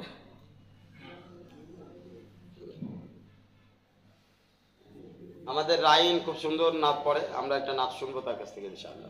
আসসালামু আলাইকুম ওয়া রাহমাতুল্লাহ। দেখা দাও রাসূলুল্লাহ তুমি কাঁদে আশিক তোমার আছো শুয়ে মদিনায় তুমি ডেকে দাও রওজা তোমার রাসূলুল্লাহ কি উপায় হবে আমার রাসূলুল্লাহ কি উপায় হবে আমার ওই মদিনার পথের ধুলি মাখতাম আমি পেলে সুরমা বলি ওই মদিনার পথের ধুলি মাখতাম আমি পেলে সুরমা বলি ফিরে পেত এ নয়নে নূরেরই আধার ডেকে নাও রওজা তোমার রাসূলুল্লাহ কি উপায় হবে আমার রাসূলুল্লাহ কি উপায় হবে আমার মরণের চিঠি যখন আসবে আমার কালিমার তালকিন দিও বারে বার মরণের চিঠি যখন আসবে আমার কালিমার তালকিন দিও বারে বার প্রাণ ভরে দেখবো চেহারা তোমার ডেকে নাও রওজা তোমার রাসূলুল্লাহ কি উপায় হবে আমার রাসূলুল্লাহ কি উপায় হবে আমার দেখা দাও রাসূলুল্লাহ তুমি কাঁদে আশিক তোমার আছো শুয়ে মদিনায় তুমি, দেখে নাও রওজা তোমার। রাসূলুল্লাহ কি উপায় হবে আমার, রাসূলুল্লাহ কি উপায় হবে আমার। মাশাআল্লাহ মাশাআল্লাহ। রাশিদুল মাশাআল্লাহ। এবার রাশিদুল কিছু বলবে ইনশাআল্লাহ। দেখি আমাদের রাশিদুল কি উপহার দেয়। আসসালামু আলাইকুম ওয়া রাহমাতুল্লাহি ওয়া বারাকাতুহু।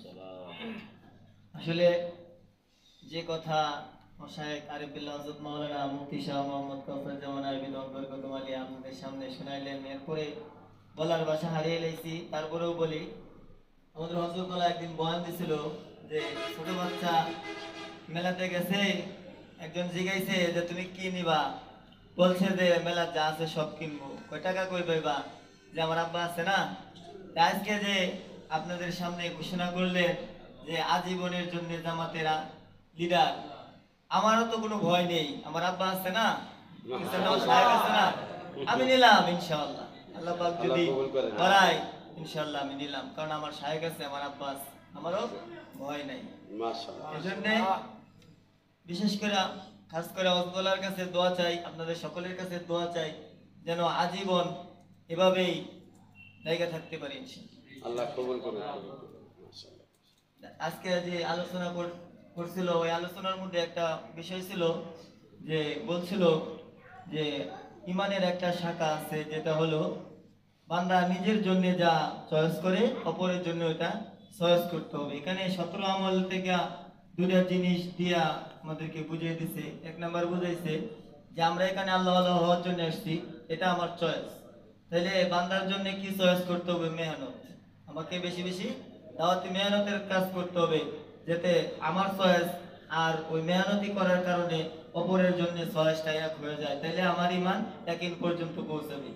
আরেকটা বিষয় বুঝাইছিল যে আমরা নিজেরা অনেক সময় সবসময় ভাবি যাতে আমার বোন, আমার স্ত্রী, আমার মেয়ে, আমার মার উপরে যাতে কারো কুদৃষ্টি না পড়ে, এটা যেমন আমার চয়েস, তাহলে আমাকেও চোখের হেফাজত করতে হবে এই জন্যেই যে আমার দ্বারা যাতে কারো মেয়ে বা কারো বোন, কারো মা, কারো স্ত্রীর উপর কুদৃষ্টি না পড়ে, এই চিন্তাটা যদি আমার ভিতরে নিয়ে আসতে পারি, তাইলে আমাদের দ্বারা চোখের হেফাজত করা সম্ভব। এটা আমাদেরকে আজকে বয়ানে সুন্দরভাবে বুঝিয়ে দিছে। এর আগে শুনি নাই, যতটুকু শুনছি এতটুকু বললাম। যাতে আল্লাহ পাক যাতে আমাদেরকে যে আমরা যেটা চয়েস করি এটা অপরের জন্য চয়েস করতে পারি, এই তৌফিক যাতে আল্লাহ পাক আমাদের সবাইকে দেয়। আল্লাহর কাছে দোয়া চাই, সকলের কাছে দোয়া চাই। আসলে 17 আমল নিয়ে একটা নাত বানাইতে চাইছিলাম, পরিপূর্ণ হয় নাই। এর আগে একটা নাত, অবশ্য আরেকটা নাত আছে, এটা বলবো আপনাদের। রঙিন এই পৃথিবী সারিতে হইবে, সাদের দেহ মাটিতে খাইবে। মাশাআল্লাহ মাশাআল্লাহ। রঙিন এই পৃথিবী সারিতে হইবে, সাদের দেহ মাটিতে খাইবে। বন্দি হবে জিন্দেগানি, কার লাগিয়া এত মায়া, এত চোখের পানি। আহা। কার লাগিয়া এত মায়া, এত চোখের পানি। সন্ধ্যা হলে ডুবিবে বেলা, বন্ধ হবে ভবেরও খেলা। সন্ধ্যা হলে ডুবিবে বেলা, বন্ধ হবে ভবেরও খেলা। কেউ বা ডাকবে মামা করে, কেউ বা কাঁদবে মামা করে, সারা তো দেবে না জননী।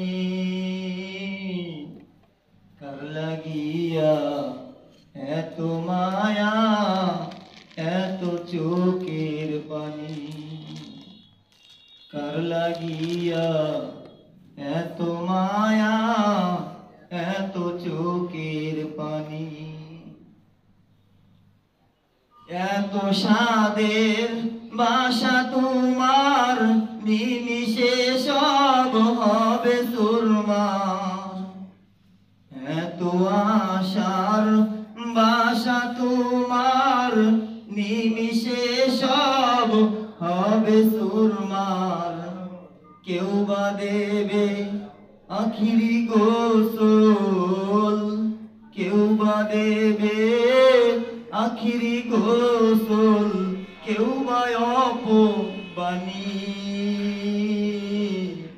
কার লাগিয়া এত মায়া, এত চোখের পানি।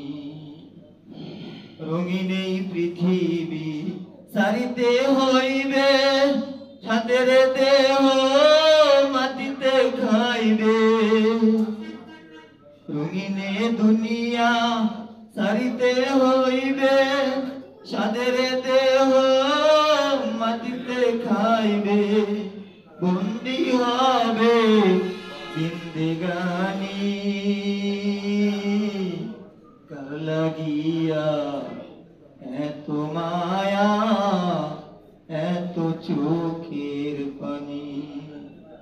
কার লাগিয়া এত মায়া, এত চোখের পানি।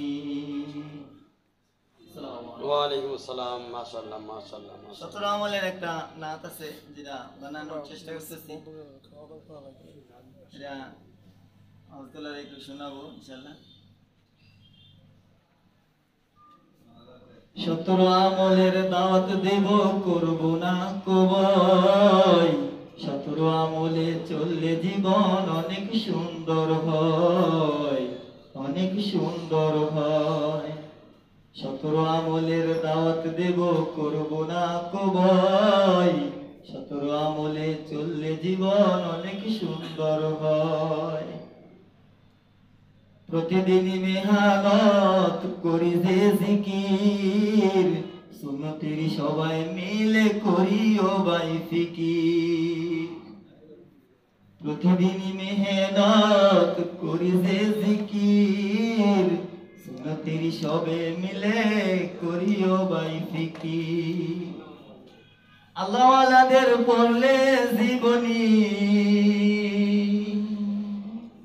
কোরআন সুন্নাহর শুনলে আলোচনা, মনে শান্তি পায়। সতেরো আমলে ঘুরলে জীবন অনেক সুন্দর হয়। সতেরো আমলের দাওয়াত দিব, করব না কবয়। সতেরো আমলে চললে জীবন অনেক সুন্দর হয়, অনেক সুন্দর হয়। ইনশাআল্লাহ এতটুকু বানাইছি, পরে বাকিটুকু। মাশাআল্লাহ মাশাআল্লাহ, অনেক সুন্দর আলোচনা করছে। এরপরে কে আছে ভাই? এই শাম পিছন থেকে আসো, মামুন আসো, মামুন আসো, খায়রুল ভাই আছে, খায়রুল আসো। ইমাম কই? ইমাম কই? এই ইমাম, তুমি কিছু কথা কও না কা? আসো আসো, ইমাম আসো, এটা ধরে নিয়ে আসো। দোয়া করে যান। খালি পলায় পলায় বেড়ায়। দোয়া আছে, কিছুক্ষণ পরে দোয়া হবে। বসেন বসেন, মজা লাগতেছে না? দেখেন এগুলো এক একটা চমক আমার, আল্লাহ পাকে মহব্বত। চলে যাচ্ছে, চলে যাবে, দোয়া হবে তো কিছুক্ষণ মধ্যে। আচ্ছা ঠিক আছে, আল্লাহ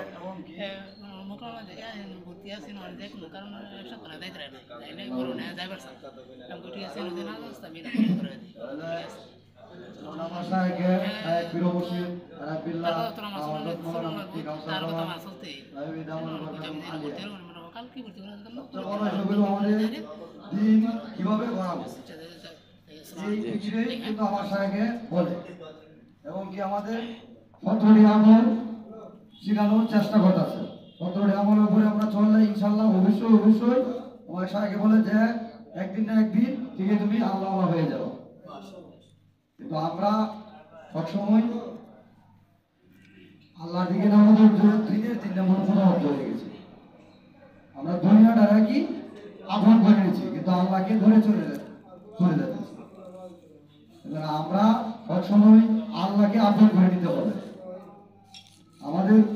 প্রথম প্রতিজ্ঞা হলো নিজে আল্লাহ হবো, কিন্তু অপর ভাইকে দাওয়াত এবং দোয়ার মাধ্যমে আল্লাহকে বানাবো।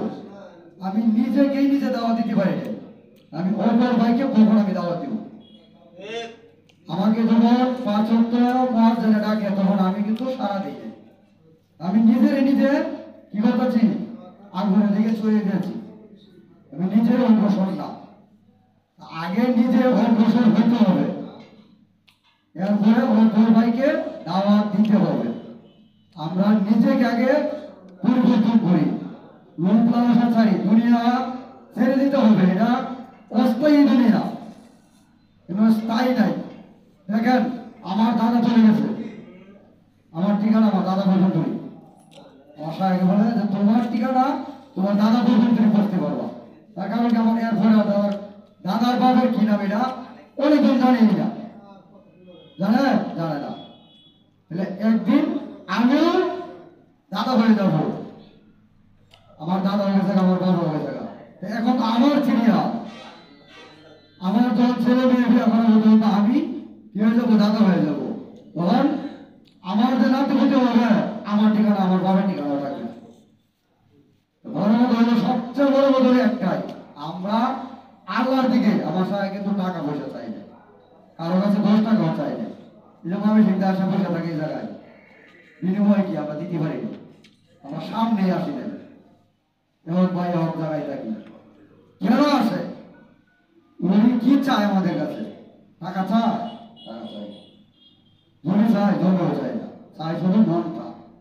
এই মনটা আল্লাহর জন্য যাতে আমরা দিতে পারি, সেই বান্দারা যাতে আল্লাহ হয়ে যেতে পারে এই দুনিয়াতে। ইনশাআল্লাহ আমরা পারবো না? আমরা সকলেই এক জামাতে এক বন্ধু হয়ে থাকবো, যত মাথায় আসো।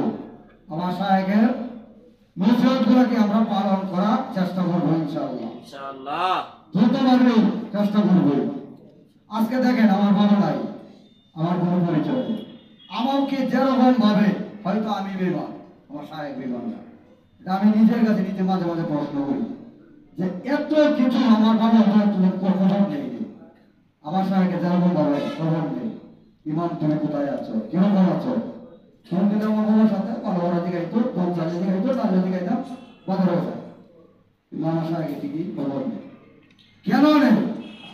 আজকে যদি আমাকে পরিচয় করতে পারে, আমি যে আমার এই বডির মধ্যে যে পোশাকটা কোনোদিন ছিল না, আমি এই জায়গা আসার পরে যা আজকে আল্লাহ আমাকে অনেক পরিবর্তন, অনেক যত চেষ্টা করতেছি সাহেবের বদল, অনেক কান্না করে আমাদের জন্য, অনেক কান্না করে। কি বলবো ভাই, রাইতের রাত দিনের দিন কান্দে আমাদের নাম ধরে ধরে। আমি নিজে জানি, আমি নিজে দেখে আছি, নাম ধরে ধরে মামেশি বসার মধ্যে নাম ধরে ধরে আসেন শোনা পড়ে, নাম ধরে ধরে পড়ে, নাম ধরে ধরে পড়ে, চিৎকার একটা কান্দে। কেন কান্দে? তার বিনিময়ে আমরা কি দিই? কিছুই দিই। কেন কান্দে? যাতে আল্লাহর বান্দা আল্লাহর দিকে হয়ে যায়। এই জন্য ইনশাআল্লাহ আমরা সকলেই আল্লাহ মুখে দেবো সাহায্যের নসিহতগুলা আমরা বুকের মধ্যে আগলায় ধরে পালন করার চেষ্টা করবো ইনশাআল্লাহ। আসসালামু আলাইকুম। মাশাআল্লাহ মাশাআল্লাহ। মামুন মামুন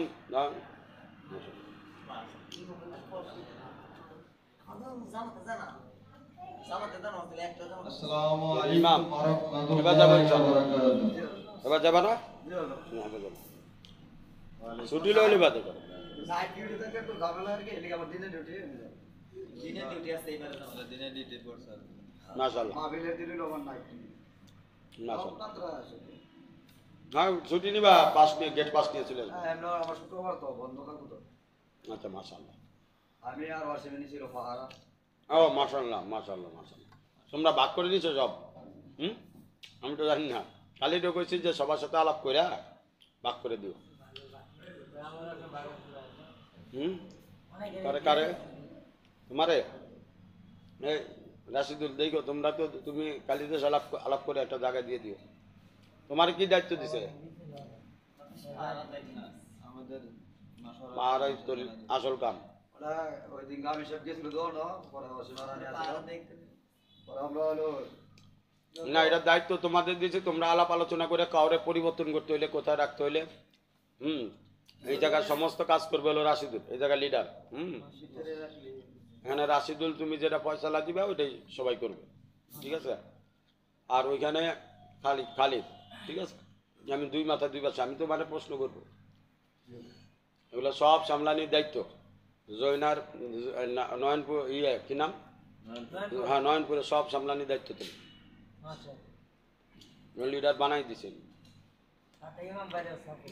সাথে ইমাম তো আছে সাপোর্টিং, ওয়াসিম আছে সাপোর্টিং। তুমি যেটা সিদ্ধান্ত করবা চেঞ্জ করতে পারবা আগে পরে, কিন্তু আমাদের জানাইও কারে কোথায় ঢুকাইতেছো, কোন কাজে দিচ্ছ। খালিদের লাগে তুমি আলাপ কইরা সব ফয়সালা করে ফেলবা, সবাইরও তো সব কাজ দেওয়া যাচ্ছে না, এই জন্য এটা সব কারে কি দিতে হবে না দিতে হবে সব তুমি বিষয় ব্যবস্থাপনা করবা, ঠিক আছে?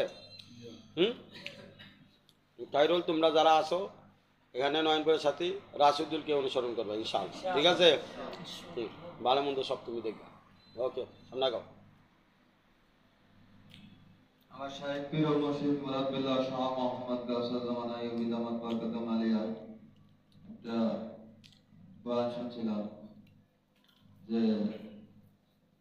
আমাদের জীবনটা এমন একটা জীবন যে দুনিয়াতে কিছুদিনের জন্য আমরা বেশি দিনের জন্য হয়তো সর্বোচ্চ 60-70-80 বছর, এরপরে চলে যেতে হবে। যে জিন্দেগির শেষ আছে, শুরু আছে, শেষ নেই। আমার শাইখ পীর ও মুর্শিদ মুরাব্বিল্লাহ শাহ মোহাম্মদ গাউসুল জামান আইয়ুবী দামাত বরকাতুম আলিয়া একটা বয়ানে ঘটনা বলছিল যে একটা বাঘ আর একটা গরুর ঘটনা। বাঘ জঙ্গলের সবচাইতে বড় হিংস্র প্রাণী, সে নিজেকে জঙ্গলের নিজেকে অনেক বড় মনে করে। গরু সে ওখানে খাবারের জন্য গেছে, যে বাঘে যখন তাড়া দিছে গরু পালানোর জন্য সে দৌড় দিছে, সে এক চূড়া বালির ভিতরে সে গরু এবং বাঘ দুটোই আটকে গেছে। তো বাঘ বলতেছে গরু বাঘকে বলতেছে যে বাঘ, তোমার কি কোনো গার্জেন আছে? বাঘ তখন বলে ওঠে, আরে এই জঙ্গলের সভ্যতা আমি তো বড়, আমার আবার কিসের গার্জেন প্রয়োজন? তখন গরু বলে, আরে বোকা, তোর তো জিন্দেগি এখানেই শেষ, তাহলে এর বেশি আর তোকে কেউ, তাহলে এই পর্যন্ত তোকে মেরে দেবো। তখন বললো যে আমি তো হয়তো আমারও গার্জেন আছে, হয়তো আমাকে সারাদিন না বলে সন্ধ্যার পর আমাকে খুঁজে বের করে আমাকে তুলে নিয়ে যাবে, কিন্তু তোরে কে নিবে? তো তখন বাঘ বলে যে যখন এই গরু বলে যে আমাকে আমার গৃহস্থ এসে নিয়ে যাবে, কিন্তু তোর জীবনে আমার শাইখ এই জন্যই বলে, এই ঘটনা আমার জ্ঞানের থেকে আসছে যে দুনিয়া আমাদের কিছুই না।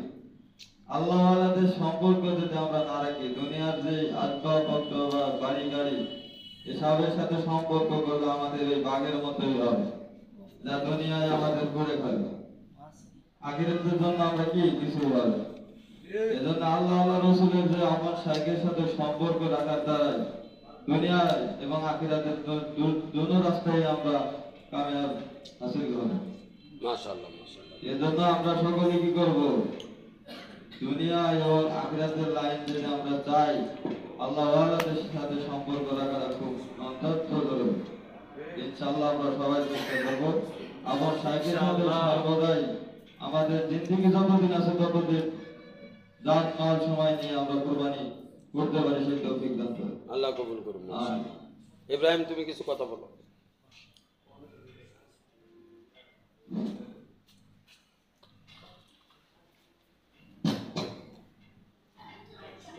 আসসালামু আলাইকুম ওয়া রাহমাতুল্লাহি ওয়া বারাকাতুহু। আমার শাইখ পীর ও মুর্শিদ মুরাব্বিল্লাহ হযরত মাওলানা মুফতি শাহ মোহাম্মদ কাউসার জামান আইয়ুবী দামাত বরকাতুম আলিয়া অনেকদিন আগে বয়ানের ভিতরে একটা কথা বলছিল যে আল্লাহ ওয়ালাদের খানকাটা হইতেছে আল্লাহ পাকের মহব্বতের বিউটি পার্লার। যে কোনো কনেকে বিয়ে দেওয়ার আগে তাকে সুন্দরভাবে সাজানো হয় কিসের জন্য? বরকে কেন্দ্র করে। এবং তাকে অনেক সুন্দর করে সাজানোর জন্য বিউটি পার্লারে নেওয়া হয়, নিয়ে ওইখানে যে জায়গায় যে কসমেটিক্স দিলে তাকে সুন্দর লাগবে,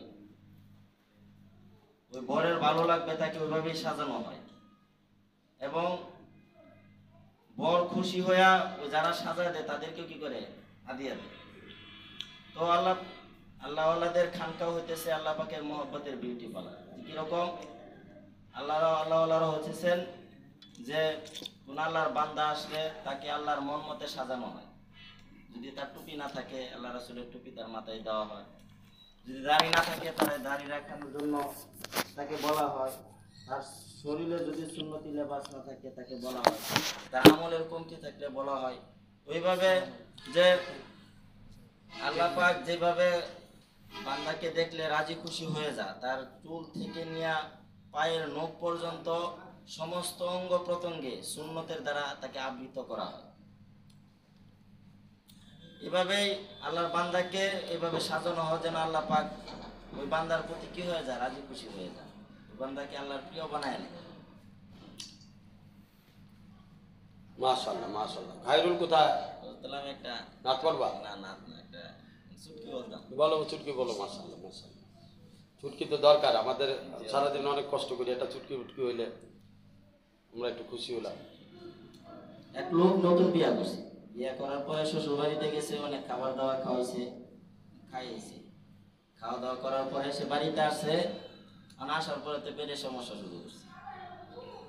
এখন নতুন বনিয়া শুইছে, লেপের নিচে, তো একটু পরে পরে খালি হাওয়া ছেড়ে দিয়ে,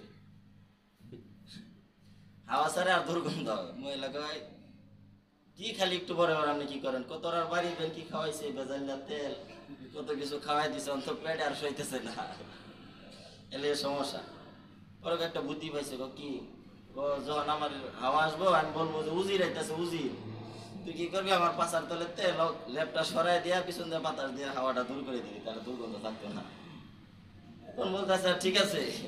কিছুক্ষণ পরে বলতেছে উজির আইতেছে, উজির তার পাশার তলে লেপ সরাই দিয়া পিছন দিয়ে বাতাস দিয়ে দূর করে। এবার কিছুক্ষণ চলার পরে আরেকবার সে উজিরের কথা বলছে, লেপ সরাইছে, সরাই তো পিছন দিয়ে বাতাস দেয়, তো দুর্গন্ধ দূর হয় না। পরে কই যে অনেকক্ষণ ধরে বাতাস দিতেছি, দুর্গন্ধ দূর হয় না গেলে, তখন রাজা নিজে বসছে। রাজা নিজে বসে বুঝলাম না, তখন তো উজির আইছিল, এখন পাইকার হয়ে গেছে, এলে আর দুর্গন্ধ দূর হয় না। মাশাআল্লাহ মাশাআল্লাহ, খুব সুন্দর। ওই খায়রুল কোথায়?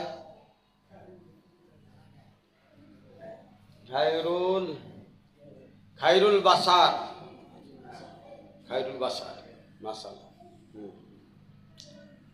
খায়রুল হলো আমাদের এখানকার হলো বদরি সাহাবী, মাশাআল্লাহ। অর্থাৎ সংগ্রামী পদক্ষেপ প্রত্যেকটা ক্ষেত্রে খায়রুল নিতেছে, এবং খায়রুলের মেহনতে অনেক নূর আমি দেখতে পাচ্ছি। আল্লাহ তাআলা আমাদের খায়রুলকে কবুল করে। আমিন। সকলে মন থেকে দোয়া করবেন। আমি খায়রুলের জন্য মন থেকে দোয়া করি, আল্লাহ তাকে আরও আগে বাড়ার তৌফিক দেন। খায়রুলের মধ্যে পরিপূর্ণ ক্লাস আছে। আমরা দেখছি যে হাজারো বিপদ আপদ ঝামেলার মধ্য থেকেও খায়রুল খানকার জন্য যেভাবে কাজ করে যাচ্ছে, এটা আমাদের জন্য, আমাদের খানকার জন্য সত্যি অনেক বড় পাওয়া। আল্লাহ তাআলা খায়রুলকে আরও উত্তর তরক্কি দান করুক। আমিন। আল্লাহ। আসসালামু আলাইকুম ওয়া রাহমাতুল্লাহ। ওয়ালাইকুম আসসালাম। ইব্রাহিম ভাই যেহেতু একটা কুতুব বলছে, আমি একটা কুতুব বলতে চাই। আচ্ছা, মাশাআল্লাহ মাশাআল্লাহ। এক লোক আসছে, সর্বপ্রথম ঢাকা শহর আসলে পরে রাত হয়ে গেছে, সে যাওয়ার কোনো ব্যবস্থা নাই, থাকার কোনো ব্যবস্থা নাই। পরে এক বাসার মালিকের কাছে গেছে, সে বলতেছে, ভাই আপনার বাসায় কি একদিন থাকা যাবে? বলছে হ্যাঁ থাকা যাবে। একদিনের ভাড়া কত? ওই হিসাবে যা তা দিবেন, মাসের ভাড়া যত হিসেবে একদিন তাই দিবেন। পরে ওই লোক রুমে ঢোকার পরে দেই বেটার রুমে থাকবার দিছে, ওখানে ওই রুমে ঢোকার পরে দেই ওই পাঁচন দিয়ে দিছে তালা মারিয়া, দুই রাইতে ফলে জায়গা। পরে বেটা ধসে পায়খানা, কি করবে, আর কোনো ব্যবস্থা নাই, পায়খানা কই করবে, পায়খানা এরকম চাপ দিছে, বেটা গেছে একটা পেপার নিয়ে পায়খানা করে দিছে। পরে কি করবে, এই পায়খানা তো দুর্গন্ধ, সারা রাত দিয়ে বয়ে দিছে, ওর ফালানি লাগে, সকালবেলা জানলাতে ফালাই দি। পরে ফালানির মাধ্যমে পরে কি করছে, যে কাগজের মধ্যে তো বেচানো ঢিলা মারছে, পরে ঢিলা খেয়া জানলা না লাগিয়া উপর ভাগে উঠে উঠছে, ফ্যানের মাঝে বাড়ি গিয়া পুরা ঘর ছিটে গেছে।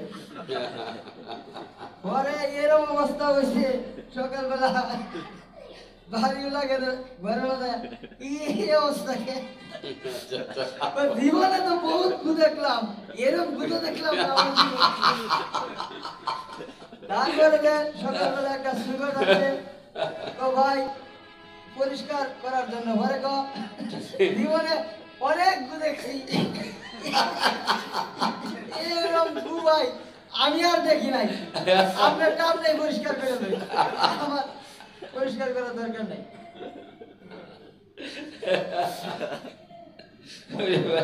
মাশাআল্লাহ মাশাআল্লাহ, সেই আসলে মাশাআল্লাহ ভালো লাগছে। আরে মাশাআল্লাহ মাশাআল্লাহ মাশাআল্লাহ। আরো কেউ এরকম আছে নাকি? চুটকি, চুটকি চুটকি, রাশেদুর ভাই খুব আরে আমার রবি সিংহ ভাই জোগাড়। এই রাজু তো কও, তুমি একটা কও। ওরে ওরে এই নিজাম না আশা আমার হাতে দিতে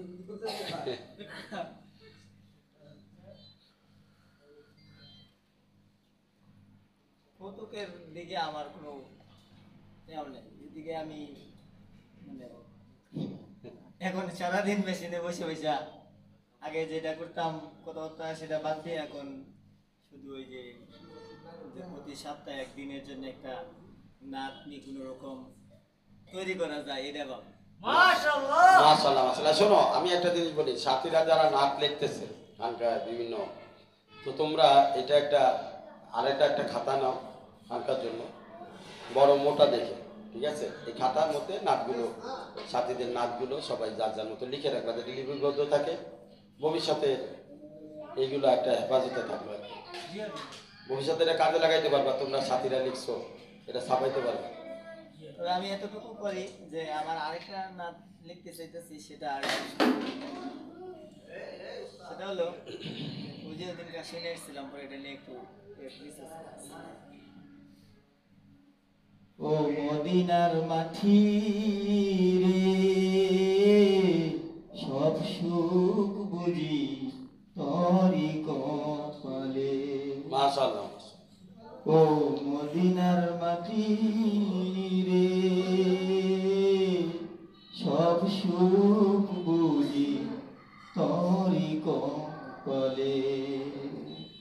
তোর বুকেতে শুয়া দিনি, তার লাগিয়া পাগল সবই। তোর বুকেতে শুয়া দিনি, তার লাগিয়া পাগল সবই। বসে ভাবি সারা কনি, বসে ভাবি সারা কনি, কেমনে যাব মদিনায়। ও মদিনার মাটি রে, সব সুখ বুঝি তরি কপালে, সব সুখ বুঝি তরি কপালে। এটা প্রথম খুলি, এটা নিয়ে একটু মাশাআল্লাহ মাশাআল্লাহ লিখছি, তবে এটা এখনো এরকম করা হয় না। তবে হযরতের কাছে আমার সব সাথীদের কাছে দোয়া চাই যে জীবনে কোনো স্বপ্ন দেখি নাই, স্বপ্ন শুধু একটাই, এতদিন দেখছিলাম, কিন্তু হযরতের কাছে